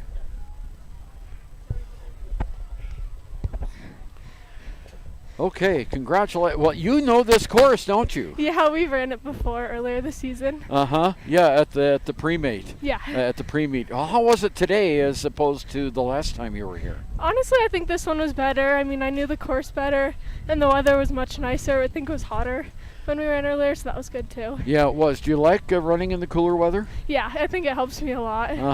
And you had quite a few teammates that came in early too. Yeah. Yeah. So, what year in school are you? I'm a junior. You're a junior. Yeah. Okay, so hey, we might see you again next year, huh? Yeah, hopefully. Yeah. Okay. And how long have you been doing cross country? I started in 6th grade, and then I haven't stopped since. So. Yeah, you haven't stopped. No, you haven't stopped. Yeah, that's great. How did you feel the course was today in this cooler weather? I definitely run way better in the cooler weather, so it was actually really nice. Plus, and there's no wind, so it was really good weather today. Yeah, well, the wind just started here Yeah. just a few minutes ago, so most of the race was over without that. Conditions on the racetrack today? Yeah. Yeah, they were good? Yeah, they were good. Uh-huh. The weather's really nice, and then we have a lot of that downhill for the 2nd mile, and the 3rd is flat, so that's really nice. So you've been racing since 6th grade? Yes, I have. Yeah, all right. What is the attraction to cross-country running for you? It takes a lot of hard work, and I think that it just really builds work ethic and other things too, so I really enjoy it that way. What's your favorite subject in school? I'd probably have to go with English. Okay, with English. Well, that doesn't surprise me at all. Really? Yeah. So do you have plans beyond school? Have you thought that far ahead yet? Not as much as I Good. should be. Well, good for you. You got to get your FAFSA here done here pretty soon. So, yeah, that's great. Tell me about the running culture in Cody. Is a popular sport there? We had a lot of new girls join this year, which was really good for us. I mean, they all just put in so much hard work, and our program isn't too big, but the people on it do a really great job. So. Okay. Well, it seems that you're doing well today. There were a lot of Cody girls coming in that first pack of 30, so that bodes well. Yeah. Yeah. Have you earned any previous honors in cross country?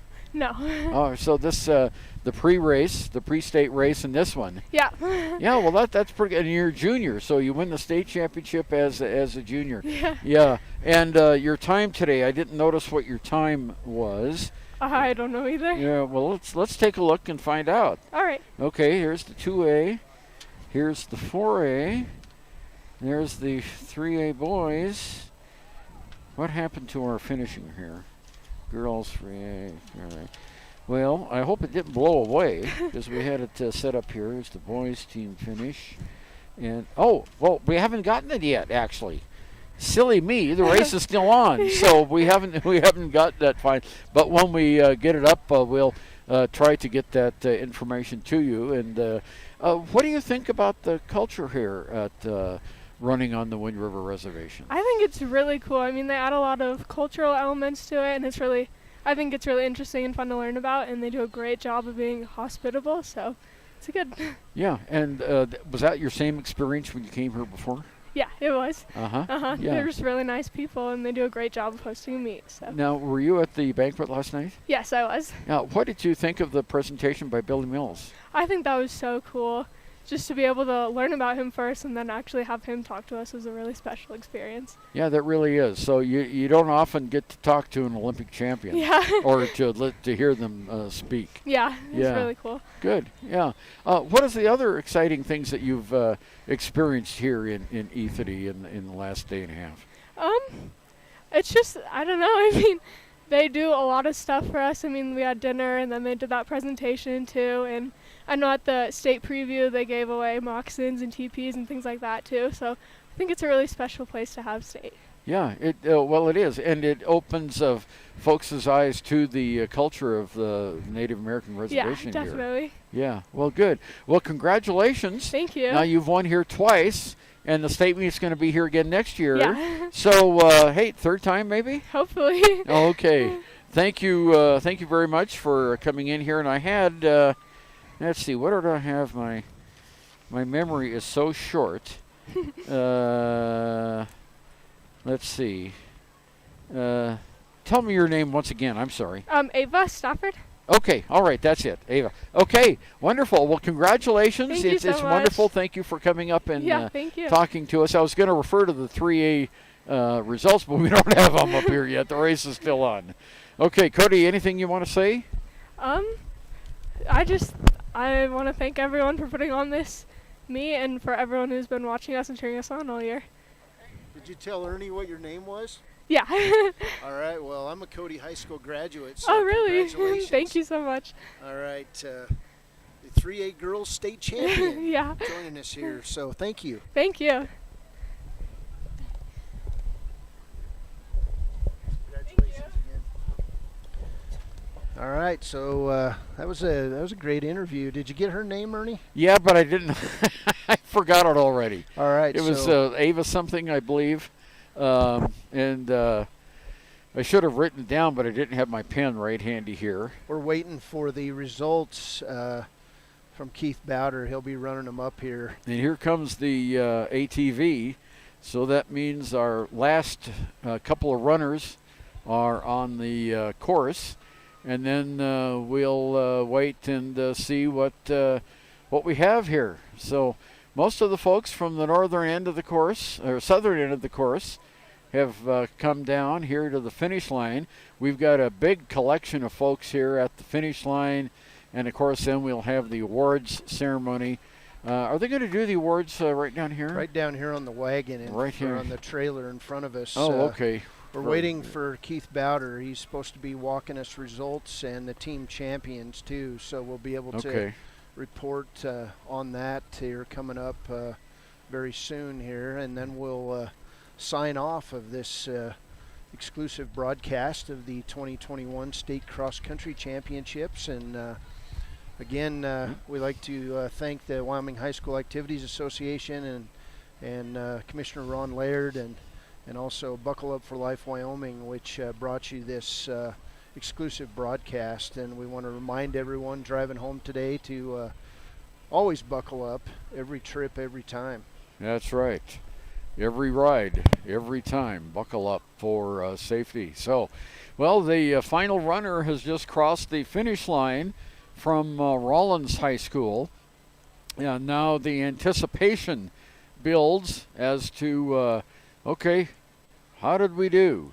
And we're getting the wave now, and here come the results. Keith Bowder is being handed the results right now, and he's going to bring them over here to Cody, and we'll know who the standings are for each of the three classes here, who the state champions are, and we'll have the final order of finish for Class 3A. And Keith is down there talking with a couple of the other officials, and he will be up here shortly. What a great event this was. And, of course, here in the final race, the sun comes out. You can't ask for anything better than that. And the sun has shined on this state cross-country championship here in E30. And, it'll be back here again next year. So it'll be even better next year because the course will be even better shape. And hopefully we'll have some of those other trees knocked down, those Russian olive trees, so we can get an even better view. They did a really good job between the pre-state and this state tournament in eliminating a lot of the line of sight obstructions on this course. And of course, directly across from us here, we didn't mention this, but directly east of the Wyoming Indian High School are the Northern Arapaho Powwow Grounds, and that's held every summer here in on the Wind River Reservation. This is the Northern Arapaho Powwow Grounds. It's the big open pasture that is off in the distance there. And Cody has gone down to see if he can grab those results, and he'll be back in a moment as you look at the finish line and the folks who are gathering down on around the trailer where the awards will be handed out today. So what we do know today was the 3A boys. Overall champion was Owen Burnett of Mountain View High School. The 2A girls overall champion was Maddie Hill. We heard from her earlier from Tongue River High School. The 4A girls overall winner, Kate Brigham from Jackson Hole High School, who has set the course record here and won her second race here. And then we have the 2A boys. Let's see. The papers got messed up here by the wind. The 4A boys, Mason Wheeler from Jackson Hole High School, and the 2A boys, Grant Bartlett of Saratoga High School. So those were our individual state champions here today, and as soon as Cody gets back, we'll have an opportunity to find out who the 3A state champion winners are here at the Wyoming State High School cross country meet at Ethity. And Rich, good to see you here today. And yeah, just a lot of folks coming out. It really has been a great atmosphere. And I'm going to move the camera here so you can see the crowd down around here at the, well, you can see pretty much now. And the trailer over there in the distance, you can kind of see right there in the middle is where the presentations will be made and the awards handed out and the trophies and that sort of thing. So that's coming up here shortly. Well, I've lost sight of Cody. I don't know where he is. He's down there. Oh, there he is. I see him now. He's coming back, and it looks like he has papers in his hands, so we'll find out the 3A winners here pretty soon as he crosses one of the barriers there, heading back up the hill.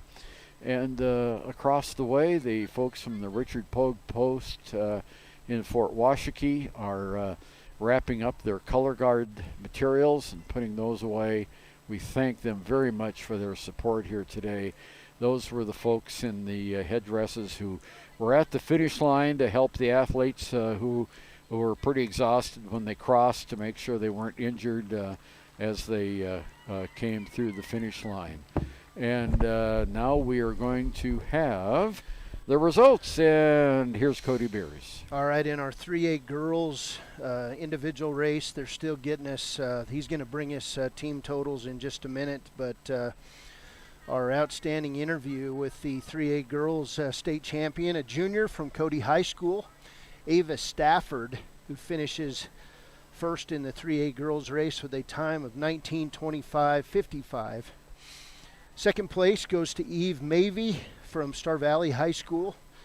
She finished in 19:44.21. Emma Gonzalez of Pine Bluffs High School finishes third. That was the uniform that I couldn't, had a little bit of trouble identifying. Pine Bluffs, okay, so the mystery's been solved. Thank you, Cody. Gonzalez, third place, 19:49.75. It was Amy Eddy of Lander Valley High School in fourth, 19:55.66. The rest of the top 10, Ryan Smith from Rollins High School, Lily Nichols of Wheatland High School, Katie Gorgeous from Mountain View High School, Zena Tapia from Worland, Lexi Rule from Buffalo, and Carla Saby from Lyman High School. Those are your top 10. interestingly enough, I don't believe there was more than one from a high school in the top 10, but then Cody finishes 11th, 13th, 14th in the girls, as Kinley Bollinger finishes 11th. Natalie Rudy from Mountain View finishes 12th. It's Kiera Jackson of Cody and Mackenzie Clark of Cody finishing 13th and 14th. And 15th was Briley Ferris of Buffalo High School. Kyra Simonson of Lander Valley High School was 16th. Harris Tanner of Rollins High School was 17th. Emily Hale of Star Valley High School was 18th. Jordan Grice of Pine Bluffs High School was 19th. And Kinley Cooley of Powell High School was 20th. Other placers, Darian Bell was of Lander Valley High School was 21st. Carly Venable of Worland High School was 22nd. And down there, the chairman of the Northern Arapahoe Business Council, Jordan Dresser, is handing out the championship awards to our teams, and we do have the team results. Cody, in Class 2A, Saratoga High School is the championship team. Girls. Yeah, in girls with 18 points. Next was Tongue River. We knew it would be between those two teams. So first Saratoga, Tongue River second. Wyoming Indian High School gets third place here in their home track. Hewlett High School was fourth. Thermopolis High School was fifth, and that's the 2A girls. We'll do 2A boys next. Okay, sounds good. The state championship goes to Rocky Mountain High School of Cali. And second place goes to Saratoga High School. We knew it was probably going to be between those two also. Third place, Tongue River High School, Glen Rock in fourth place, and Lovell High School in fifth, as that completes the 2A boys and girls. And they're handing out the trophies down there for the teams. The 3A girls team results: Cody High School wins the state championship. Lander Valley High School is second. Star Valley High School third. Buffalo is fourth, and Mountain View is fifth. And Cody had a really low score of 63. Lander Valley had 108, Star Valley 120, Buffalo 123, and Mountain View 153. In 3A boys, it is the Mountain View High School winning the state 3A boys state championship with 50 points. Second place goes to Star Valley High School with 71. Buffalo High School finishes third place with 129. Cody High School finishes fourth in the 3A boys state championships with 131 points, and Worland High School finishes fifth with 139. So the Mountain View High School boys win the 3A boys state championship. Congratulations. The 4A girls summary: first place, Cheyenne Central High School. I talked about a good score being 63. How about this? 43 points. That's even better for Cheyenne Central, our girls 4A state champions. Jackson Hole High School was second with 96. Natrona County High School in Casper third with 100 points. Sheridan High School was fourth with 106. And Laramie High School was fifth with 109. And in 4A boys, it's a clean sweep for Cheyenne Central, as the Cheyenne Central boys win the 4A boys state championship with 47 points. Second place goes to Jackson Hole High School with 70 points. Third place to Sheridan High School with 87 points.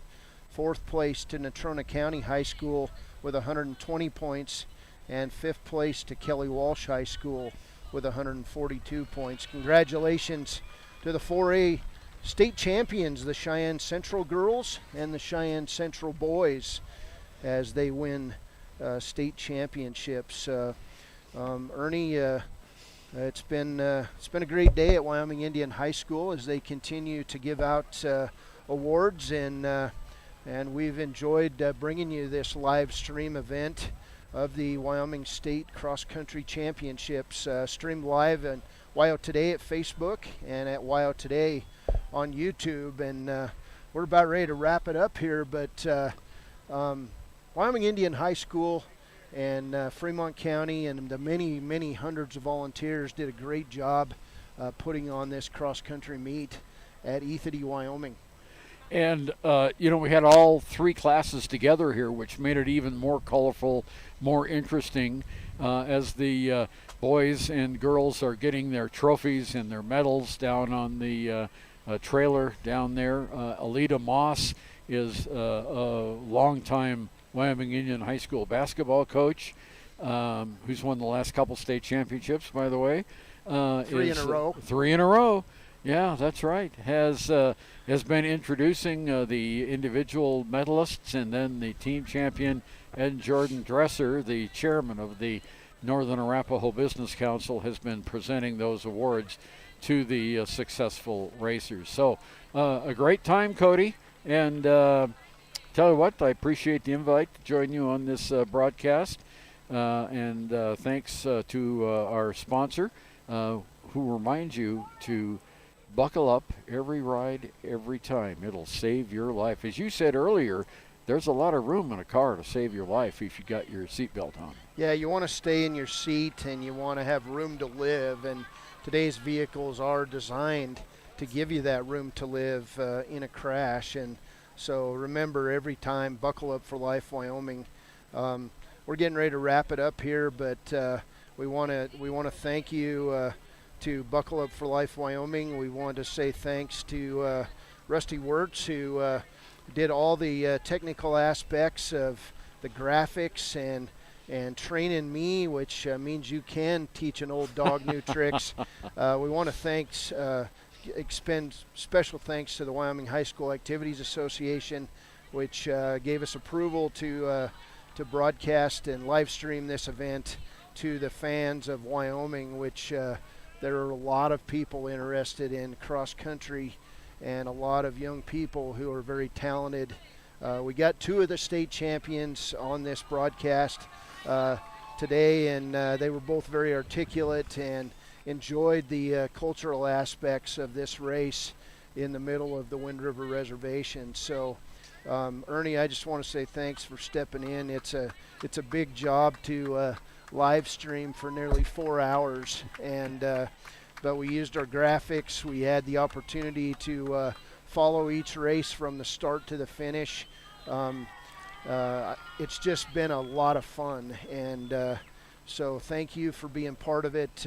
Thank you to the viewers, and thank you to the athletes and the many volunteers that brought you this event from Wyoming Indian High School. The meet director was Keith Bowder, the activities director here at Wyoming High School.